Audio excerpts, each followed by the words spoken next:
ay waay maa bari njaboot waaw ma bàyyi leen ngeen nuyu wante mbokk yi rek. waaw mu am solo trop comme na ko waxee rek tey moom tey plateau laa ko ooyee I don't know well viewers good morning I am Alhassan Cissé and you're watching the Good Morning Africa show comme ni leen ko dee defalee rek always di leen indil fii xibaar yoo xam ne am nañ solo trop surtout xibaar yoo xam ne mu ngi jos tasaaro si réew mi mu am solo pour ñu indi fii ay leeral ak waxtaan yoo xam ne yeneen doomi adama surtout ay doomi réew wax ne jëmale nañ si ay kaddu pour ñu indi ko tam fii teg ko si table bi waxtaan xool lana si gën lu ñu see taan ak lu ñu see bàyyi. waaw noonu lay demee su ko defee ñu nuyu la Alassane nuyu Fatmata nuyu maam Jibi comme ni nga ko waxee tey plateau bi moom wala plateforme bi moom tey dafa riis noonu laa ko yow nga ne xamuloon ndax plateau la wala lal waaye daal xam naa ne riis la lool su ko defee ñu am mbégte dellusiwaat tey ci suba gile gannaaw bu ñu leen nuyoo waa réew mi fu ngeen mënta nekk ci àdduna gi ñu wax la rek ne ay Africa la su ko defee tey tamit ñu dellusiwaat ci suba si war a waxtaan ak yéen li nga xamante ne daal li gën a fes ci réew mi ak tamit yéen yi nga xamante ne jàpp ne daal dana am solo ñu gërëm leen sant leen baax ci ànd bi ngeen ànd ak ñun saa su ne di leen wax ndax yow ngeen ak jàmm jërë ngeen jëf. te jërëjëf auzu billahi mina seytaani rajim bismillahi rahmaani rahim ñuy sant yàlla rek julli ci Seydina Muhammad sallallahu alayhi wa sallam sant suñu ñaari waajur sant bépp waajur sant kilifa diine ak kilifa aada yi bàyyi xel ñëpp ñi nga xam ne ñu ngi topp jotaay ji di ko seetaan muy seen Good Morning Africa fii ci Eye Africa TV ñam mbégte kontaan ngir bokk yéen tey plateforme bi waxtaanee lépp lu ñuy xaar ci kanam tuuti. jërë ngeen jëf xam naa comme niñ ko dee defee always viewers dinañ dem ak suñu studio stories yi gën a xuus si waxtaan bi si kanam tuuti. Wow, former Gambia military junta member Yankuba Toure has been remanded at the Mile 2 Central Prison after refusing to testify at the Truth, Reconciliation and Reparation Commission yesterday. Toure, who has been adversely mentioned by several TRRC witnesses for alleged involvement in atrocities during the former regime, appeared before the commission but declined to testify. His action propelled the commission chairman to request for his arrest and subsequent detention. Loo xam ne démb nag indiwoon na ay coow waaye li ñoo def rek mooy dugga si biir rek génne ay wax yoo xam ne jóge na si many Gambians na gis nañ this is another chapter of the conflict when it comes to the provisions in the constitution of this country ndax gis nañ balaa lii rek amoon na xëccoo fu moo am li mel ni expert si maanaam nañ ne lawyer yi rek lawyer fu moo wax ne ok this is right di ko teg si constitution keneen ki mu ne is not right di ko teg si constitution muy wane nag we had so many loopholes in the constitution. Alhassan li nga wax dëgg la fan yii moom dafa mel ni Yankuba Touré mooy nekk ki nga xam ne mooy trend gis nañ démb lu xew si TRRC bi almost everybody was following ñun sax jot nañ see def special edition wane jaar-jaar yi foofu noonu si TRRC waaye lu si mën di nekk rek moom démb si bu mu doon bu mu appee si TRRC bi wax ne moom dafa am constitutional immunity te loolu noonu foofu la moo baag boppam and then recognize the legitimacy of the TRRC waaye wax bi dem na ñëw na whether or not he has constitutional immunity so certainly let's talk on moral grounds fii rek tuuti Gambians yu bëri naxarlu nañ behavior at the TRRC because ñu bëri believe nañ ne even though moom am na fu mu taxawal bañam pour testify before the TRRC waroon na ko def si njëkk ak teranga waroon naa am yar ak teggit ba nga xam ne Gambians yu bëri dinañ doon xam ne waa kii de rightam la moo exercise waaye den tamit def na ko si yar ak teggin waaye nuñ ko gisee mooy daal amutoon there was no sense of discipline in his reaction mu tax victims yi tamit dafa mel ni it was an insult to the victims victims yu bëri ñaawlu ko nag because ñu fa ne kii di Yankuba Touré xëy na amul any sense of remorse wala regret dara loo xam ne def na ko donte sa sudan moo fii na ne lu mu def noonu daf ko teg si yoon waaye nam xalaat families yi yu suffer ngir the people they've lost during their time. waaw mu am solo trop. waaw loolu la di wax rek ne comme ni ñu ko waxee woon démba Fatmata am na li nga xamante ne sax indi na ko ci waxtaan bi mu nekk daal démba li nga xamante ne xewoon na foofu ci TRRC bi comme ni nga ko waxee depuis démba nag ba léegi foog naa ne coow li bëri na lool ci biir dëkk bi ba ci biti réew Gambie yu bëri di react di joxe seen views ak sentiments ci li nga xamante ne xewoon na démba mu nekkoon nag li nga xamante ne kon ni nga ko waxee di first time mu xew so obviously foog rek ñu expect lu mel nii coow li dana bëri wax bi bëri ak yooyu comme ni nga ko waxee ñu bëri nag ñaawlu loolu baax ba surtout nag defin bi moo moo ci gën a merloo ñu bari seen xol yi jóg ak yooyu because su donte ne sax comme ni nga ko waxee moom jàpp na ne am na loi bi li nga xamante ne am na fi mu ko aaree ak yooyu te wala mayut ko sax mu wax li nga xamante ne mooy li TRRC yi bëggoon mu wax wala tamit tontu leen indi leeral ci yenn yi nga xamante ne bëggoon nañ mu wax ci donte ne ñëw na ba appel waaye mu ne moom du testify ak yooyu waaye defin bi ak xëy na nu mu ko defee tax na ñu dinañ dem ak nañ seetaan vidéo bi suñ seetaanee vidéo bi suñ ñëwee gën a xuus si waxtaan bi den nga jekkale fii nga am noonu. Can you tell us what were the problems within the Gambia National Army? I am not going to testify regarding that, please. I invoke my constitutional immunity on all those issues. Mr. Ture, I warn you that this is not the place to raise the issue of immunity. If you want to raise immunity claim, you take it to the High Court. Let me just finish. This is a truth commission. It's not a civil or criminal proceeding. It is, in fact, not a legal proceeding. So the claimed immunity does not apply to a fact-finding mission by the Commission of Inquiry. Counsel, I still stand by my position that I invoke the constitutional immunity. The Constitution is the supreme law of this country. Any proceeding that is against the 1997 Constitution, I am not going to testify, and I will not answer any questions. You may want to hide behind that, Mr. Ture. Let me finish, Mr. Ture. You cannot be interrupting me when I speak. I would also accord you the same respect. I would not interrupt you when you speak. So we have to observe proper decorum in the proceedings of the Truth and Reconciliations Commission. Agreed? I'm listening. Good. I will not enter into a legal debate with you as to whether immunity applies here or not. I would proceed to ask my questions and would remind you that it is an offense under the laws of the Commission, under the TRRC Act, for failing to answer questions by the Commission. You understand? I understand. I have gone through your laws and your rules of procedure. Thank you very much. So without, counsel, please let us not prolong this issue. In the sense that I have appeared, when you ask me whether I'm going to appear and testify, I made it clear that I am going to appear. So the issue of testimony before this commission is out. And I do not recognize the legitimacy of this commission when I have constitutional immunity. I am not going to continue further. I would tell you. You may also use all your legal tools, and then we will proceed and see. I thank you. I'm not speaking. I invoke my constitutional immunity.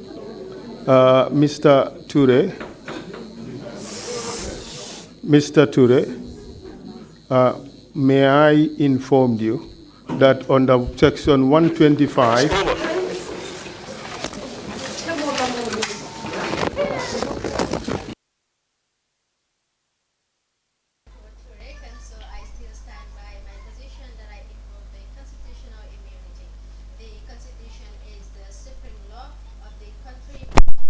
Quote from Yankuba Ture, so I still stand by my position that I invoke the constitutional immunity. The Constitution is the supreme law of the country, and any proceeding that is against the 1997 Constitution, I'm not going to testify, and I will not answer any questions to this effect. That was Yankuba Ture yesterday appearing before the TRRC. Wow. Yes, am solo trop ba tax na dima newspaper yëpp tey moom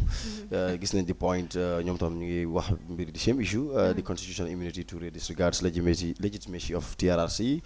gis nañ standard tam arrested Yankuba detained at secret location gis nañ tam on Foroya police detained Yankuba Ture so it's like fu mu ne nii moom xibaar bi moo gën a tasaaroo fu mu ne nii te yaakaar naa bii lañ nekk di gën a highlight fépp foo mu di dem si réew mi waaye Yankuba Touré nag gis nañ ne mooy point bi ma la wax noonu rek there is this conflict of whether what he did was right or wrong.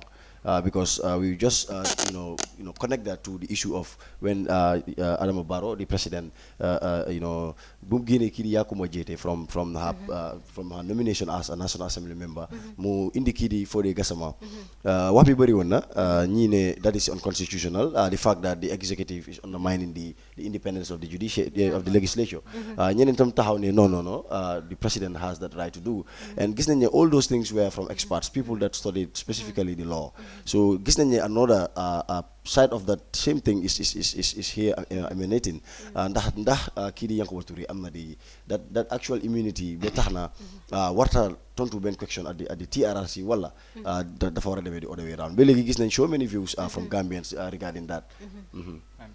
waaw am na solo defe naa ne comme lu nit ñi wax la lu nit ñi fanaanoo yeewoo ko te démb réew mi yëpp lii la ñu fanaanoo boo xoolee ci suba gi bi jotaay ji amee ak namu ndar keppale lañu gis ne ñëpp yëndoo ko ñii bañ ñii di ñaawlu taxawaayu ki nga xam ne mooy Yankuba Touré ñi nga xam ne jàpp nañ ne ñoom seen njaboot dañ nekkoon victime ci yenn ci tuuma yu nga xam ne tegoon nañ ko ci kaw deram ñu doon xaar ne bu ñëwee dina am lu mu ci tontu benn mu dalal seen xel ñoom ñu jàpp ne njuumte la wala jëf la ju nga xam ne doonul woon teefam amaana sax wala sax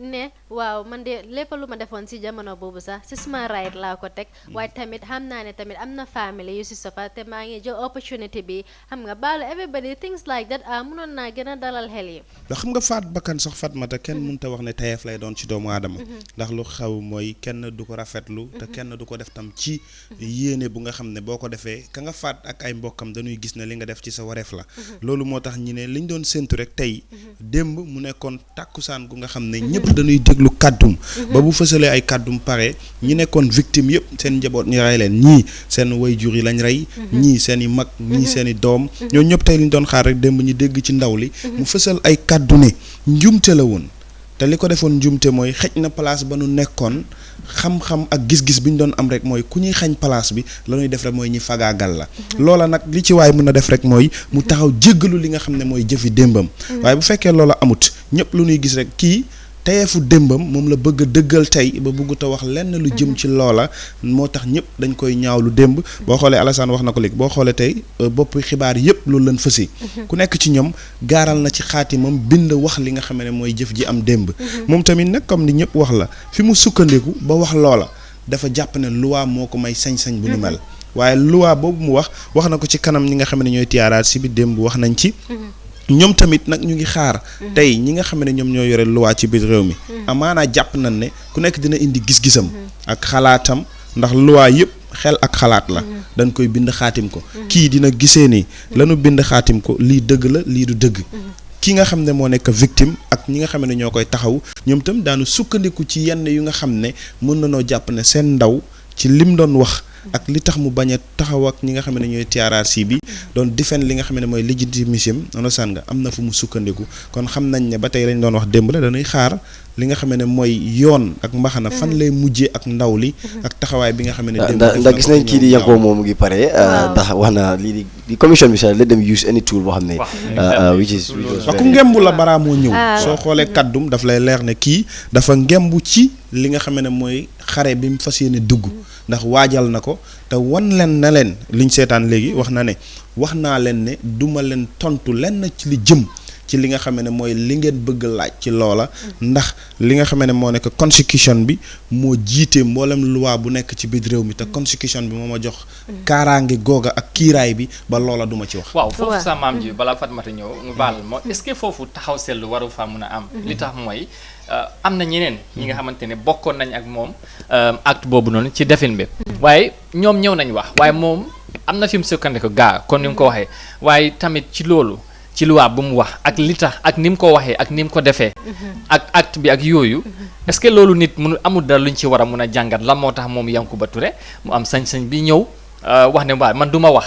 lii moo tax ma wax waaye tamit ci loolu moom xam na ne am na ñi nga xamante ne ñoom tuddoon nañ leen waaye ñëw nañ wax te moom ak ñoom ñoo nekkoon foofu loolu moom gis-gis bi tamit fooguloo tamit suñ luwaay loi bi nga xamantene fofu lo est-ce que problème nekku fa waaw suñu waxee loi bi rek ñu dem ak li loi bi gis nañ ne 2001 la ñëw mooy after the students demonstration in 2000 law bi nag it reads no member of the Armed Forces Provisional Ruling Council any person appointed minister by the Armed Forces Provisional Ruling Council or other appointees of the Armed Forces Provisional Ruling Council shall be held liable or answerable before a court or authority under this Constitution or any other law, either jointly or severally, for an act or omission in the performance of his or her official duties. Waaye balaa ñoo waxtaan si loolu rek ñu doxantu fii ba UK seeti an activist mi nga xam ne moom xam-xamam xarañ na torop si li nga xam ne mooy legal matters. Due to the drama we saw at the TRRC, but I'm not going to misplace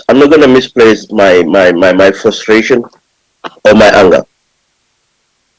but I am going to direct it to the leadership. We all know that Yankubu Bature is a criminal. We all know Yankubu Bature is a coward. It was only cowardism that led them to do what they did. But the responsibility fell on our leaders to make sure the right thing has been done. When we uprooted the dictatorship, when we uprooted the dictator, we were meant to uproot the dictatorship. And in order to uproot the dictatorship, we needed to dismantle the systems of the dictator. And that systems of the dictator was enshrined in the laws of the Gambia, were enshrined in the constitution of the Gambia. It didn't make any sense to say that we were going for a system change or we were going to uproot a dictator whilst not going through the constitution to make sure that constitution is fit for purpose, that constitution was fit for a democracy. If we thought that we need to go holistically to bring about a new constitution, but in the a temporal measure should have been taken to make sure that those articles that would have restrained us from effecting a proper democratic dispensation were taken off. I have my suspicion, as other Gambians have suspicion. The only reason the leadership that was in place, or the leadership in place, ignored the Indemnity Act, it's because of it will serve their purpose for them as well. They never wanted a real system change because they're not ignorant to the law. They understand the law, and if they didn't even understand that law, they have people to interpret that law to them. They were not novice to the law. They came in and went through the system and changed the articles that favors them. They changed the articles that favors them, and they left the articles that favors them inside within the system in the constitution of the Gambia. Why the indemnity law was left in the constitution?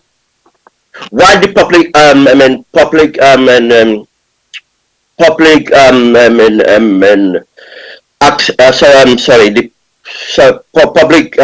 for the demonstration was left in the system? That was a choice. That was a choice. We should remember, why did the dictator, even when the 1997 constitution was introduced to the Gambian people to vote for, there was no indemnity. There was no indemnity for prosecution. The indemnity for prosecution came after our students were killed. After our students were killed, they brought the indemnity because of a brave citizen. Yeah, that was Suleiman Bensware there at UK calling on political parties to their representatives at the National Assembly to look into the matter and see how best some of these bad laws and unhealthy laws can be changed. Wow, gis nga say fi wax nonu is very clear. Gis nañ ne the former, the AFPRC, the naka la ko oyé sax mooy council members yi they were very smart bu lii jógee mooy 2001 incident boobu noonu comme ni mu ko waxee rek affaire bi comme bu ñu amee concerned Gambia boo xam ne dafa leen bëggoon a show ñu gis ne ok this is a threat they use their power in parliament comme ni ñu ko dee waxee rek yaaga na ñoo wax ne suñu parliamentarians yi dañu yaaga di fail and it is really sufficient as we are speaking right now li ñu gis mooy dañ dem ñu créer lii nii pour protection boppam ndax ñoom itam dañ dem ba réaliser ne ok lii suñ ko defut in the long run boom bi dinañu toppa waaye waxi benn soirée am na solo trop the fact that you know the bad laws, especially the indemnity. There's nothing like indemnity for prosecution because nekk na loo xam ne comme boo ko xoolee from the general view make sense waaye tam boo ko xoolee the fact ne loi bi tam wax na ne loolu am the fact ne is the supreme document of this country ñun tam mënuñoo taxaw ne the constitution you know is not we are not going by the constitution for the fact that it is already provided in the constitution. So either it's a bad law or a good law. More nekk di constitution moo nekk di law for now. So mu nekk loo xam ne nag am na solo trop pour lii di especially parlementaire ne ñu dugga seet ba xam nu ñoo ceeñee lii di position yi nii. waaw jërëjëf foog naa ne loolu dafa am solo ak nga man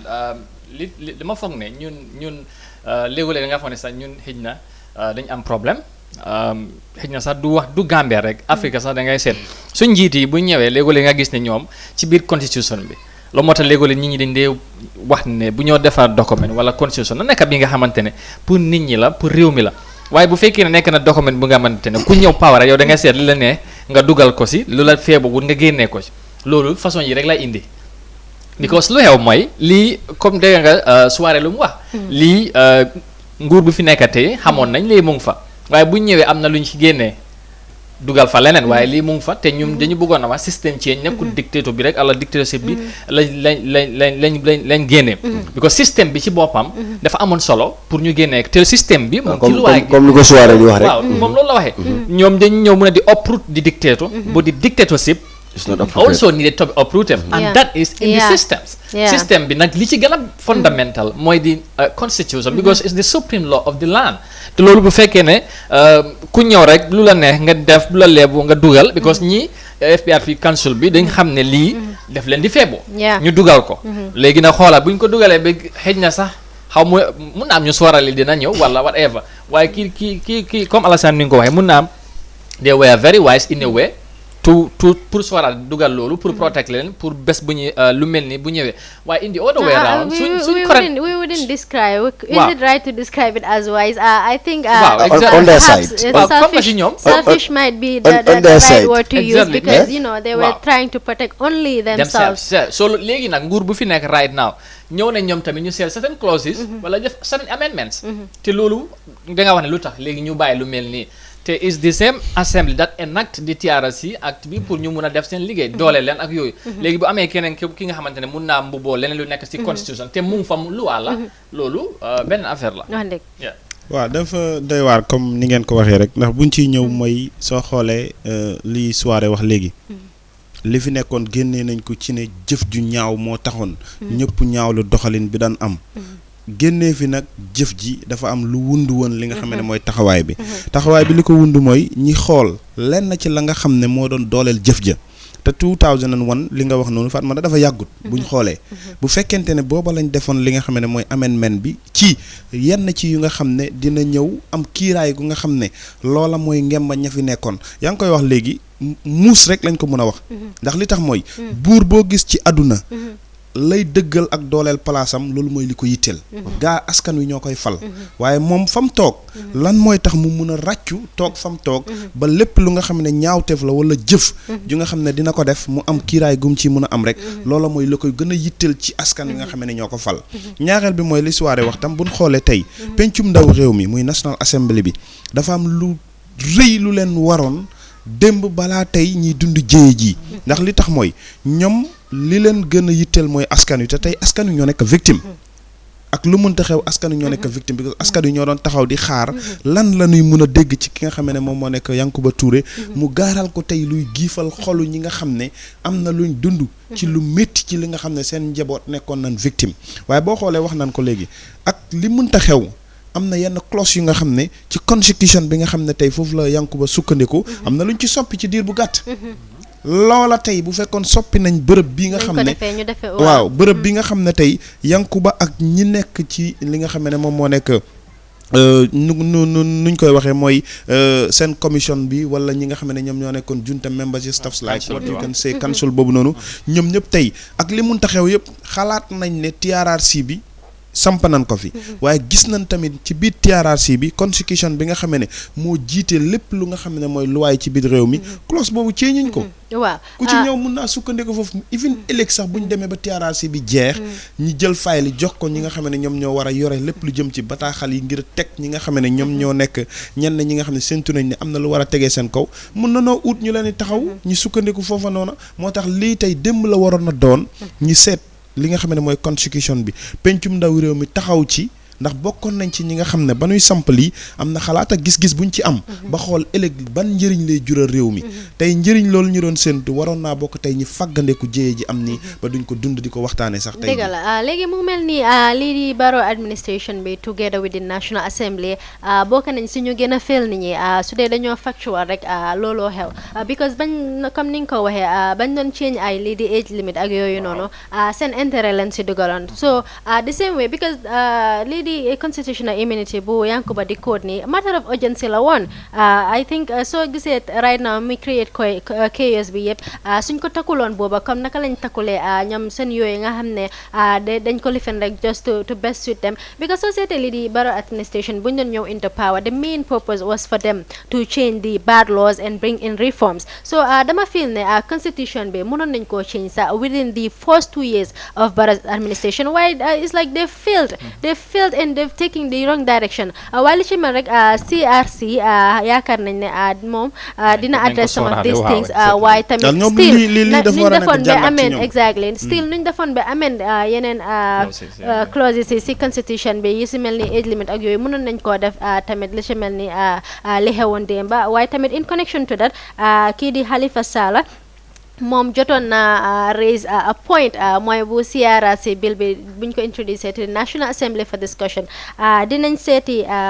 vidéo boobu rek ñëwaat. Position of my exposition. Yes, we can be dissatisfied with the Constitution. But how do we assert our dissatisfaction to ensure that all those provisions that are obnoxious or anything taken from it that we do not agree with is actually put back or removed from the Constitution? Is there a legal foundation for us to be able to do that? Yes. Section 226. We can amend the entrenched provisions. We can also amend the provisions that are not entrenched. In fact, we can do it faster. Honorable Speaker, what we simply need is a constitutional review commission which will look at all the provisions that are not entrenched. We debate about it. And they bring it before this House within 3 months, 10 days, we can make it law.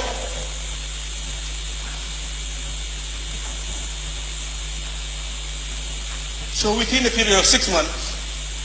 all the things that deal with non-entrenched provisions could become law. And we can have a new constitution that we can be proud of. All those ones that are entrenched could be reviewed, discussed, and eventually prepare for a referendum. And it is 3 months, 10 days, and another 6 months. We're saying that within a year, on the anniversary of the inauguration of President Barrow, 19th of January 2019, we can come up with a new constitution that all Gambians would be proud of. So I'm Well, that was Halifa Sallah at the National Assembly in 2017 when the drafted bill for the new constitution was tabled. He indicated that the National Assembly can can amend all the bad laws in the 1997 constitution within 1 year and come with a new constitution which all Gambians can be proud of instead of wait until 3 years before coming up with a new constitution. Koko neka Halifa Sallah, that was way back in 2017. Muna ñoo laajte waat sa na Halifa Sallah mom dafa am supernatural powers yi nga xamne daf de muna foresee what will happen in the future because so sete he was talking from afar and I think if then they have heeded to some of his words as a National Assembly member, I think listen lu melni duñu ci don fekk. Well, obviously, in fact, the 1997 Constitution was termed. Ñu bari ñu ngi wax ne it was the best or the best constitution that Gambia can ever have because the fact ne li bari li nga xam ne right now mu ngi lor askan bi is something loo xam ne it was later introduced nekkul the actual thing boo xam ne dafa demoon referendum to the people ñu def si seen waala ñoom tam mu nekk loo xam ne nag am na solo trop ndax gis nañ Halifa Sallah li moo wax nii is very simple ndax moom in fact the CRC issue bi bu mu ñëwee sax pour moom the entirety of comme the whole procedure nu mu nekk di demee léegi moom agreewul ak loolu noonu mu ngi naa wane ne to save resources ak lii di time daf leen joxoon a procedure boo xam ne would have been easier because mu ngi wax ne lii di amendment is very easy mu teg ko si lii di section 226 which says they can amend the entrenched provisions and the provisions that are entrenched mu nekk loo xam ne nag is very very important waaye gis nga the problem is so xoolee the level of maturity of Halifa Sallah in parliament because man dem naa si parliament bi gis naa at seen some nu dee demee at times especially Halifa Sallah kii di Sidia Jatta most often the point that they will highlight it's like the others then they find very difficult to be at par with them because liki li moo wax soo si amul that background knowledge you'll find it very difficult to cope with that because so xoolee li moo wax ni today we are here and facing the same trouble mu ngi wane ne the areas that are not entrenched 3 months to 10 days they could do the whole process an area yoo xam ne comme it is entrenched mu ne a 6 months process boo xam ne gaa dañ ko review discuss ko suñ paree then ñu yóbbu ko si lii di IEC then mu dem referendum mu ñëwaat back to normal which is what the Gambians actually need. Jërëjëf foog naa ne déglu Halifa li mu wax am na solo bu baax a baax te foog naa ne lim fi wax sànq rek maa ngi ko junjoon naa ko man dama feel ne léegi maa ngi ko xalaat sax ma ne is it nag nekkul dama doon wax ne est-ce que lii nekkul li nga xamante ne sax dafa sad for some reasons li tax mooy xam nga constitution bi dañoo defar lu nekka jël ko par yóbbu ko ci nit ñi Gambien si nangu ne loi bi leen soxla def referendum people vote yes buñ endorsé loolu ba pare within a period suñ nguur yi man xawma lan mooy problème bi la moo tax ñoom nit ñi dañoo wax ñi lu lañ bugga ñoom ñu ñëw ñu toog dem ba yàgg ñoom ñu seet ne lii moom ma feewoo ma def loolu yow nga seet li nga xamante ne loolu li nga bugga nga dugal ko li nga buur nga génne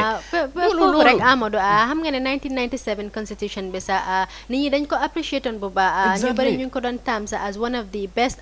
country constitutions let's say across Africa sax waaye lu ko bon loo mooy along the way there were so many amendments yi nga xam ne it was only in the favor of the government exactly maam Jibi Sànq wax na ko mu ne soo nga gis nguur bu nekkan yow da ngay seet li nga xamante ne li lay may doole li lay tax li lay may li nga xamante ne mooy sañ-sañ pour nga mun a def yéena yi te nga sóoraale ëllëg bu fekkee ne li mel ni ñëw na yow dara du la si fekk te loolu dafa doy waar lii moom foog naa dafa nekk a wake up call pour su réew mi waaye tamit surtout ñi nga xamante ne mooy National Assembly ñu xam ne nit ñi dañ leen war a sóoraale parce que gis nga di justice department bi si boppam ñoom tam they failed surut yëpp sax waaye but they failed partially with regards to giving that advice because the fact ne ñoom xam nañ ne lii di TRRC ñu ngi ko institute and there is a portion an entrenched portion in the constitution that really protects these people yoo xam ne they are the principal actors when it comes to these atrocities I think it would have been very very wise pour ñu deal with that whole situation bañ pare ñu mun a yóbbu kii di ñu mun a def li nga xam ne loolu lañ nekk di def nii ndax am na ñoo xam ne right now ñu ne there is this big test to the judiciary I mean department of this country ndax di fact ne duñu réere mbir ne at the end of the day eventually kii di Yankuba Touré dina dem court with the justice ministry te gis nañ ne yàggul rek Yankuba Touré was at court with them and he won the case. So which is very very simple and clear because su amee the backing of the constitution then it will be very difficult and it will be very embarrassing su gaay waree dem court at the end of the day lii di court bi mu war a wax ne waaw balaa maa jox maam ji bi kàddu gi gis nga foofu def laa woon tamit suñ institution yi reforms yi ñoo wax dañ ko over soxla sax ci réew mi because wax nga tamit foofu fànn bu am solo la with all that man fi ma gën a taxaw rek mooy fokk rek ñu bàyyi xel nañu respect nit ñi tamit mu loo wax ne nit ñi lii lañ wax ba pare yow nga ñëw nga génnee loolu dugal lu la neex loolu mooy indi lii ba pare Halifa système bu mu wax because ñun yëpp dañoo nangu ne 1997 constitution bi nekkul lu fa nekk yëpp moo bon am na lu fa baax lu fa nekk so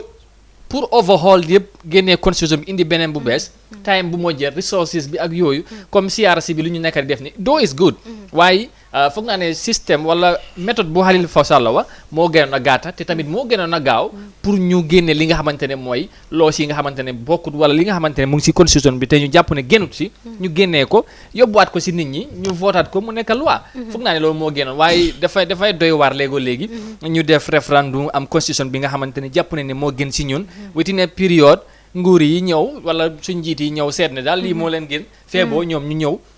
am ñu koo caxat-caxate man li may wax fi may daanale suma kàddu mooy CRC bi bu ñu constitution nañ sooraale loolu let them be very very very wary of that nañ dugal li nga xamante ne mooy naka sa constitution bi nekkut saa yu la neexee rek nga ñëw dugal lu la neex wala génne lu la neex na nekk li nga xamante ne mooy nañ ko protect because Gambian si ñoom ñooy decide ñu lañ bëgga fekkee loolu lañ bëgga loolu moo fa war a nekk nekkul benn ñaar nit rek ñoo war a toog benn ruux rek decide ne lii dafa war a génn waaw maam ji bi fooguloo ne as at now right now wax bi dem nañoo ne National Assembly ñoo gën a war a jël seen taxawaay because soo seetloo lu nekk di happen recently sax dafa mel ni recent government bi sax ñoom fu mu ne ni ñu ngi tëdda jaaxaanu ñoom dafa mel ni dara sonalu leen si constitution bi provision yu fa nekk is like everything is to their advantage ndax ñoom tamit nekkoon di capitalize with the recent provision in the constitution pour ñoom tamit suñ fi jógee ak yooyu so mu mel ni National Assembly ñoo gën a war a jël seen taxawaay ñoom mi nga xam ne ñooy represent nit ñi ñoom ñooy baati nit ñi ñooy voice nit ñi waaw comme li ma la wax ci gannaaw rek tey boo xoolee defe naa ne Halifa dafa yeey réew mi mooy am na lu jiitu sax waxam ci lii mooy ne nguur ak ndéganiku lan fi teg ngir soppi loi ak doxalini ñaawteef ya fi nekkoon tey bu fekkee loolu la ñëpp doon xaar loola gisuñu ko ñi dem ba yegg ci fi nga xam ne mooy pencum ndawi réew mi mu toogaat indi gis-gisam ci xalaat ne am na loi yu nga xam ne dañ bon te loi yu bon yooyu noonu ngir ñi fàggandiku ëllëg mu doon gàllankoor ndax loolu la doon wax nañ xool nu mu gën a gaawee ñu soppi ko ndax am na loi yu nga xam ne soppi nañ ko ci na mu gën a gaawee lu nga xam ne distabut Fatmata distabut Alassane distabut Amadou onasaan nga ndax loola moo nekkoon comme la ñuy delluwaat ci ginnaaw rek ñoom ñi toog ci donkaasi gi li leen yitteel mooy naka la ñuy def ba ñu mun a ràccu ci seen place yi onasaan nga wax nañ ko fi ci ginnaaw age limit bi buñ koy ceeñ indi wutoon issue bu nga xam ne jëloon na duration bu ñuy wax ne nañ dem TRRC dem gis askan wi dem diaspora onasaan nga def yeneen ak yeneen yu nga xam ne tey lii nga xam ne moom moo nekk jéye ji dal réew mi muy constitution bi nga xam ne wax nañ ko 1997 bi ñëpp nee nañ bokkoon na ci constitution yi gënoon a baax ci li nga xam ne mooy Afrique sowu jant waaye boo xoolee tamit loola mun nañ koo nangu waaye adduna dafay dox te xel ak xalaat saa yu nekk dafa am lu ciy yokku moo tax faaw li nga xam ne mooy constitution yaa yu jëm ci yooya dina am yokkute yu ciy am waaye yokkute ya ciy am na doon lu nga xam ne njëriñu askan wi lay doon ndax njëriñu askan wi mooy nguur xam nañ ne time la ñi fal la folli la te toog ci place bi tamit askan wi ñoo tax mu fay toog lépp lu nga xam ne moom lañ def ci kiiraayam nañ ci sooraale askan wi nga xam ne ñoo tax mu toog fa ndax kiiraay bii nga xam ne tey moom lañ jël ba ñoom ñi nga xam ne ñoom ñoo nekk council members yi tey ñi mun a sukkandiku ci constitution yi 1997 bi ne lii ak lii ak lii moo nekk li nga xam ne moo tax ñun mënuñoo uññi suñ sutura ci naka lañ doon doxalee suñ nguur mënoon nañoo jàpp tamit ne am na yu nga xam ne nekkoon na fa yu taxoon takk der yi fi nekkoon yëpp ku nekk ci ñoom am na lu la luwaa xañ am na lu la luwaa may te ñoom jalgati woon nañ luwaa booba ba tey ñi toog ci li nga xam ne mooy donkaasi gi jël benn clause def ko lu nga xam ne kiiraay la ci ñoom ba kiiraay googu tey moo ñu indil jàngat bu ñuy wax ba Alassane wax na ko ñu ngi xaar tamit nag ñi nga xam ne ñoom ñooy justice bi naka la ñuy taxawoo taxawaay bu nga xam ne tey daan gis ne Yankuba Touré laal nga ndax soo gisee ma laaj la gis nga lii di judiciary bi dañ war a independent boo xam ne ba executive bi du am benn influence seen kaw lii di legislature bi di National Assembly bi war nañoo independent ba nga xam ne executive bi duñu am benn influence si ñoom because soo seetloo over the years dafa mel ni instead of the National Assembly protecting the wants of the people, instead it was solely protecting the ones of the government because so executive bi demee ba indi ay proposal si li nga xam ne mooy National Assembly war nañoo independent bi nga xam ne suñ fiilee ne law bii neen is against the will of the people buñ ko nangu. waaw buñ ko nangu mooy xam nga li nga wax noonu dafa am solo tey boo xoolee buñ ñëwee ndar keppal lépp lu nga xam ne mooy li ñuy dund tey ëllëg mun naa nasaxal tamit li nga xam ne mooy luwaay réew mi li tax mooy comme li Alassane wax bu fekkee Yankuba Touré ñi koy taxawal dañu sukkandiku ci luwaay réew mi te constitution yi 1997 bi ba tey moom la ñuy dund moom moo ñuy aar onosaan nga ñi ñëw randal loola onosaan nga ne dañuy topp lenn lu nga xam ne ñii di li nga xam ne mooy TRRC bi ñoom tamit am na loi yu sukkandiku am na loi yu leen ngemb ba tey kii buñ ko yóbboo ci li nga xam ne mooy yoon mun a dal ci kawam te loolu nag mooy affaire boo xam ne ñu bëri yaa ngi ko ragal fi mu ne nii ndax gis nañ lii di high court bi dismiss na many cases yoo xam ne government moo ko present to deal with te mu nekk loo xam ne nag ñi ragal ba léegi fii lañ ko wér ndax Yankuba Touré du mun a am ground boo xam ne at the end of the day duñ ko mun a teg li nga xam ne loolu la nit ñu bëri nekk di anticipate maanaam ñu dem court wane ne dafa war na comply ak yu mel noonu ndax gis nañ fii sax lii di former vice président amoon na time sax mu ngi amoon court bu case mu yóbboon si court bi waaye at the end of the day it was also dismissed and we've seen several cases of that sort mu nekk loo xam ne nag ni ki Yakuma sax da ko si National Assembly bi te National Assembly seen boppam mën nañ see def dara mu nekk loo xam ne dafa it's pathetic xam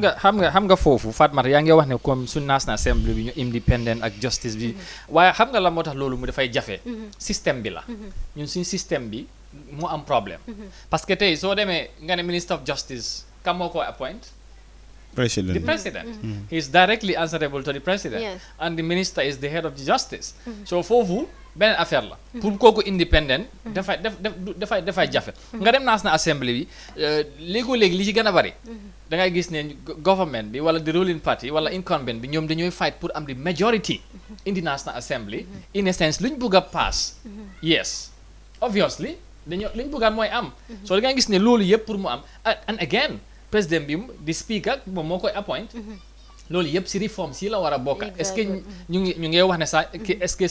speaker bi sax waruñu nekk ki nga xamante ne moom tamit dañ ko war a elect mu nekk ki nga xamante ne dafa independent nit ñi ñoo koo tànn mu doy ñu dugal ko foofu waaye nekkul président bi mooy seet moom ki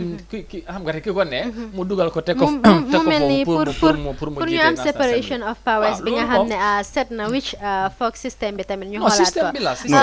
ko non te système boobu muy wax soo xoolee Fatmata penc ndawi réew mi la ñuy wax National Assembly yëpp dañuy wax ni askan wi lan fay nekkal waaye National Assembly yëpp soo xoolee seen taxawaay ak seen doxalin bu dee téeméer la juróom-ñaar fukk ak juróom yëpp pencum ndaw yi nguur la ñuy doon nguur la ñuy kiir nga li ñuy aaree nguur gi mooy comme li Amadou wax la nguur moo ma fi teg wala nguur mooy tooyal sama ceeb nga du ma xool Fatmata ak Alassane mi nga xam ne démb ñoom ñoo nekkoon sama gox ñi sànnil ma karta ngir ëllëg lenn ci seen bëgg-bëgg ak seen taxawaay ma taxaw ñaxtu ko ba lenn ci li nga xam ne mooy bëgg-bëgg buñ ko defee ñu xam ne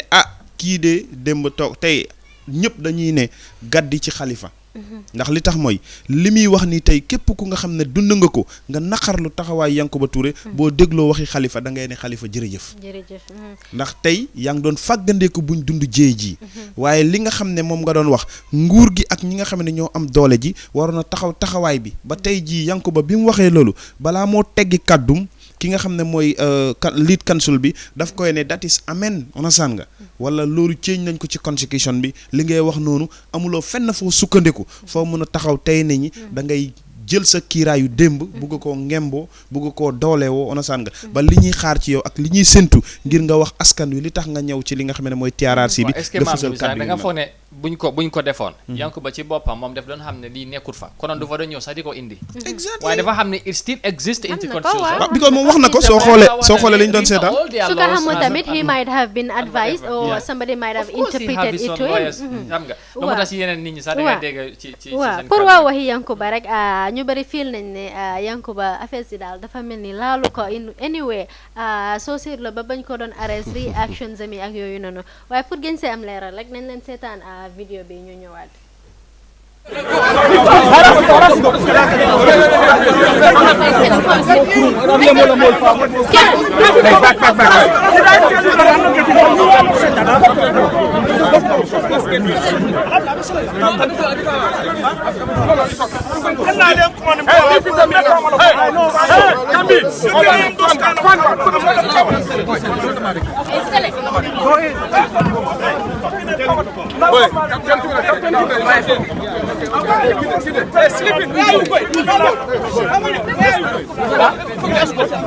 Treat me like a fucking criminal.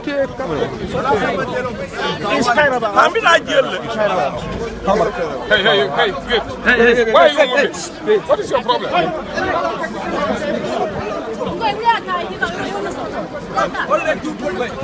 Who is going to run away? Wait, Job, hey. No boy,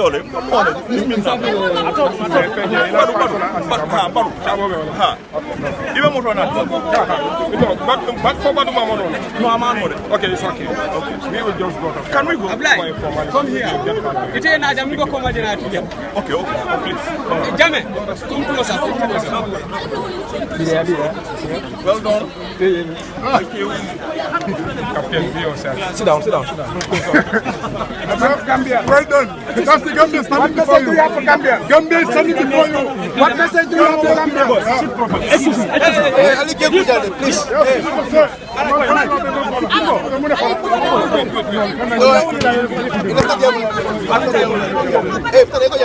This man. Madu is the one having the key. Is the one having the key. Yes, Anacha. I'm commissioner. You going to bring the car? No, I'm not driving. The officers will come with you and take the car. Exactly. The key is in my custody. Yeah? All right. I'm commissioner Kinde of the Prosecution. I'll wait for that. No, this is why myself and Badu will be here. Okay, thank you. Yeah. Okay. Now, but a question. More level or in Bando in Berol in film. So put him in the front. We don't want anybody. waaw loolu nekkoon Yankuba Touré arrestam bi gis nañ ne si pick-up lañ ko njëkk a dugal moom nag mu doon def ay gestion yoo xam ne doy nañ waar di ñaa ngi wax ne waa kii ndax waaw moom ndax really mu ngi xalaat sax ne moom def na anything wrong wala xëj na hurt na some victims mu nekk lu doy waar waaye yaakaar nañ ne comme fi ñoo wax rek xëy na dafa am advice bi pare the other thing is mooy he is leaning on something very very very powerful yaakaar nañ there's nothing more powerful than the constitution unless ñu bëgg a use any form of prejudice pour rek ne because of suñ gis-gis ndax doomi anama bi sa gis-gis bi ak nu am doole constitution baa ko ëppa doole loolu tax nag is good we have the best laws that will represent the people because the fact that we have draconian laws doesn't change that the fact that again those are the laws that should guide our actions so Yankuba Touré daal fi mu ko wéer mooy point bu ñoo wax rek foofu la ko wéer ba pare gis nga he still has things that encourages him because this is his second encounter with the TRRC we've seen Alaji Kani came I mean you know mu accuse ko justice ministry rek jël case bi arrest ko dem yóbbu mata bi to court fortunately for him and Fatoumata Jahumpa Cissé the kii di Alay Kani mu demee after dafa ñëw revert you know ñëw delluwaat si ay kàddu yu mu waxoon ñëw change loolu noonu ba tax na that court he won the court waaye dafa mel ni tam he still wants to follow the same trend he won the TRRC in a sense win na TRRC in the first battle and this is going to be the second challenge waaye Alhassan fooguloo woon ne Yankuba waroon na am benn sense of morality ba nga xam ne waroon na gën a mun a compose boppam well obviously loolu especially loolu tax Sana Sabally many Gambians were very okay with his testimony because the fact that he came and he was very sincere to the Gambians gis nañ Sana Sabally am na yenn accusation yoo xam ne sax daf dee wax ne he don't remember Tamba, but he still accepts and he takes the blame. While Lulu is a choice bu Sana Sabali jël ne dafa feel ne war naa ñu mu wax Gambian si ba pare ñu jégalu waaye Yankuba Touré nag moom instead moom his choice is he wants to stick to the fact that he's been protected by the constitution. There is that immunity and follow ndax Gambians yi bugga nañ xam dëgg bi wala bugguñoo xam dëgg bi wala victims yi they are there or not moom daal li ko ñor mooy the constitution protects him. Waaye gis nga man my problem is the whole thing is the parliament, the Justice Department and the current government ñoo fail seen homework rek ndax suñu defoon seen homework well these are things yoo xam ne because yaagul rek gisoon nañ ñoo xam ne the activists complaining ne the Indemnity Act that is in the constitution should be scrapped. Why those things were going on social media, people ñu ngi wax why it's like people are paying a deaf ear to it. ñun dafa mel ni if things dara su tojut rek duñ ci dee jóg mu nekk loo xam ne nag just with reference to what Halifa Sallah was saying. So in proactive moom bokkut si suñu affaire moom. waaw loolu am na solo foog naa ne body language bu Yankuba Demba liñ jot a seetaan foog naa ne gis nga ne he was xam nga dafa mel ni sax moom comme ni nga ko waxee nekkut ki nga xamante ni that mooy concern lan mooy xew ëllëg because balaa mu doon génn sax dégg nga lim leen wax you can take any of your legal whatever tools and we see see what luy xew ëllëg because nga gis ne bu ñu génne bu ñu ko he was smiling waving to people and then maybe daal moom affaire yi moom xam nga rek jaaxaloo ko ak yooyu comme Alassane référence bu mu joxee léegi nii case bu mu amoon ak TRC bi gis nga ne mujjee am na démb bi ki ma doon waxal sax mu ne est-ce que loolu nekkoon li nga xamante ne mooy moo tax sax mu gën a sawar wala gën a am sañ-sañ boobu dem doxalin def li nga xamante ne def na ko démb but with all that aside foog naa ne daal comme ni nga wax nii waroon na koo mun a doxalee leneen apart from ni mu ko defee waaye xam nga rek comme léegi yëf yi am na fu mu egga te xam naa ne Alassane wax na justice bi te foog naa ne fii moom Gambien si su fekkee amoon na ñi nga xamante ne sax amuñoon that interest ci seen first case bi waaye bii moom ñëpp ñoo cee bàyyi xel wow bi the end point the end result because loolu ñëpp dañoo xam bëgg a xam naka la ak mbir mi naka lay dem reaction si nag is divergent am na ñu ko gisee nii lim def tamit loi bi moo ko may am na sañ-sañ waaw ba pare gis nga point boobu noonu comme the same issue rek the fact that gis nga suñu lawyer yi sax am na ñoo xam ne dañoo wax ne some comme nu ñoo interpréter law bi dañ ko def at their convenience ndax réeréwuñ biir Gambia yëpp am na fi issue boo xam ne we have a good section of lawyers that stood aside and said the revocation or génne Yakuma Jede was constitutional. Another big portion stood there and say it is unconstitutional. So and they are all experts when it comes to law. Why gis nga the thing is mooy right now the fact ndax Yankuba Touré is really immune or not constitution bi leeral na loolu so interpretation bi ak yu mel noonu xëj na ba léegi dinañ am more people yoo xam ne dañoo ñëw def si ay leeral waaye dafa lu ma bëgg a connect rek mooy Justice Department bi ba léegi rek because courtoon nañ high court bi ak yu mel noonu gis nañ fi cases of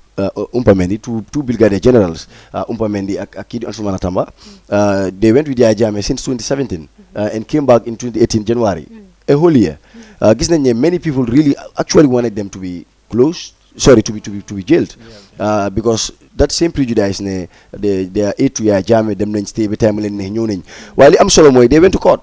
and fortunately on their side and unfortunately to the side of the prosecutors they could not prove beyond reasonable doubt so at the end of the day justice dox jël na jéegoom ba mu sëkk gis nañ ne lu ñu leen tuumal yëpp jotuñoo mën a proof loolu noonu so evidently at the end of the day dañ leen mujjee free so which is going to ba pare loolu yëpp ba léegi comme mu ngi cost a lot mu ngi build the confidence in the Justice Department but also mu ngi wane the setbacks from the proactiveness of the current government because am na yeneen yoo xam ne soo ko waree jël da nga war a njëkk a def sa assignment ba mu sëkk then su boobaa soo génnee justice dina mën a am because nañ imagine if Yankuba Touré should win this case how would How Yeah, would it be? we regard to Where is that. the TRRC again, and where is the whole justice setup boo xam ne ñu ko teg pour def ay leeral pour askan Yeah, bi. with regard to that, I think there are still a whole number of people yi nga xam ne they hopeful ne kii di Yankuba Touré dina lan lesson am likewise other people ñi nga xam ne ñu ngi xalaat pour def li ci mel ni kii di justice minister bi sax moom gis nañ ne am na audio buñ release fan yi in an interview just démb rek in an interview di wax ne képp koo xam ne yaa ngi xalaat wala Yankuba Touré moom si boppam sax ne yaa ngi xalaat ne you will go free with this ñoom lii di justice department bi ñu ngi taxawaay bi nga xam ne dinañ make sure ne Yankuba Touré mu nekk an example for other people. am na tamit lu gën a interesting about the constitutional immunity bu Yankuba Touré di wax it states ne they will be protected regarding matters that they committed on official duties suñu waxee official duties nag mbir mi dina xaw a critical because the death of Koro Ceesay we all know what happened nuñ ko reyee was that official? That is the question to be asked here. So Yankuba Touré di base his refusal to testify before the TRRC the incident of Koro Ceesay tamit fana moom war na ko xalaata tamit because I don't see any way in which he can justify that act was an official duty. Well, I wish mom Demba he mu nangoon a wax pour loolu. I feel ne na ci doon gën a mun a indi leeral. ci contribution wala ci li nga xamante ne moom def na ko ci ak boobu ngay wax. Coming back to minister's remarks or comment bu mu wax comme ni nga ko waxee. Man I feel ne tamit is one thing pour waxaat nit ni we are prepared and this and this. But the other thing is to act. ñi ñu gis ne they were prepared. Because if they were prepared lii sax du fi doon ñëw. ba wax ne kii dafa base faxam on the constitution bi nga xamante ne is the supreme law of the nation di ba di baag boppam du wax bu fekk because moom tamit ministre bi mënoon naa xam ne loi bi mu ngi fa and he would have given an advice to ñi nga xamante ne mooy to the right people pour ñu make sure ne this law is amended ñu génnee ko fa before sax TRC bi di door because dañu waroon a sooraale lii in as much as nag loolu xewut what with all that he have spoken wax na ne léegi they are prepared te lu ci mënta am Gambians si near and far worldwide are pretty much concerned lan mooy xew with this case because lii mun naa affect TRC bi seen liggéey donte ne sax démba lead counsel bi weddi na lool at this point ne it would have nothing to do with their job du leen wàññi dara they are coming back to continue what they were doing so loolu nag whatever it is foog rek ñun ñu xam ne dañ leen yaakaar ba pare tamit fii moom dafay am solo pour li ci mel démba moom li xew ñëpp a ko ñaawlu ba tax na comments yi bari woon nañ especially on social media benn ci rek mooy kii di Madi Jobaate nga xam ne soo waxee Madi Jobaate ñëpp xam nañ ne he's an anti Jammeh administration la woon waaye gis nañ démba comment am bi it reads very sadly the constitution indeed protects Yankuba Touré and the AFPRC criminals therefore arresting him is unconstitutional. However, it is in the interest to cooperate with the TRRC as Sana Sabally did. Refusing to do so harms him more in future. What then should the TRRC do? Madi Jabate am nañ ko si line bi ñu wax ak moom xool pour leeral. mu ngi mel ni mun nañ ko am kon maam ji bi loolu mooy ay waxi kii nii di Madi Jobaate moom daal wax yooyu la fesal démba si social media bi. waaw xam nga wax yi yëpp defe naa ne comme ni ñu wax la rek wax naa ko démb dina bokk ci ëllëgu TRRC bi dina wanewu ci taxawaay bi nga xamee ne moom la ñuy gis. mooy ëllëgu ki nga xamee ne mooy Mr Jobaate mu ngi si line bi moom nag good morning sir. Morning. Good morning. Yes, we just read the comments that you posted yesterday on the social media. In your comment, you asked a question on the last part, asking what the TRRC should do. But we are going to steal that question and post it back to you. Yeah. The TRRC seemed to say. Before yesterday, they had meetings with Yankuba, and he indicated that he would not cooperate. So you can see they had expected that Yankuba would be uncooperative. So my issue is, since you are talking with this guy and he's claiming that he's not going to cooperate and would seek to invoke the immunity clause, in my view, what TRRC should do is therefore to recognize that in our constitution there is this immunity clause, and one can try to fault it in any way you wish, but its substantive part remains that basically the immunity clause is just to protect AFPRC members from being held accountable for what they did when they were in office, and that is in the constitution anyway. So why don't you now look at those issues that do not come under the protection of those immunity clauses, so that you deal with those things, whilst we try to find out how do we address this immunity clause in the Constitution, which, as you can see in the Constitution, it can only be done probably through a referendum, or when this constitution is repealed, which is anyway through a referendum in the final analysis. So for me, it was a matter for the CRRC to be more smart, to be more innovative, and to be more strategic, so that you don't get into this kind of crisis. Now you arrest this guy, take him to if we take him to court, I have no doubt that his lawyers would claim that he has constitutional immunity, and so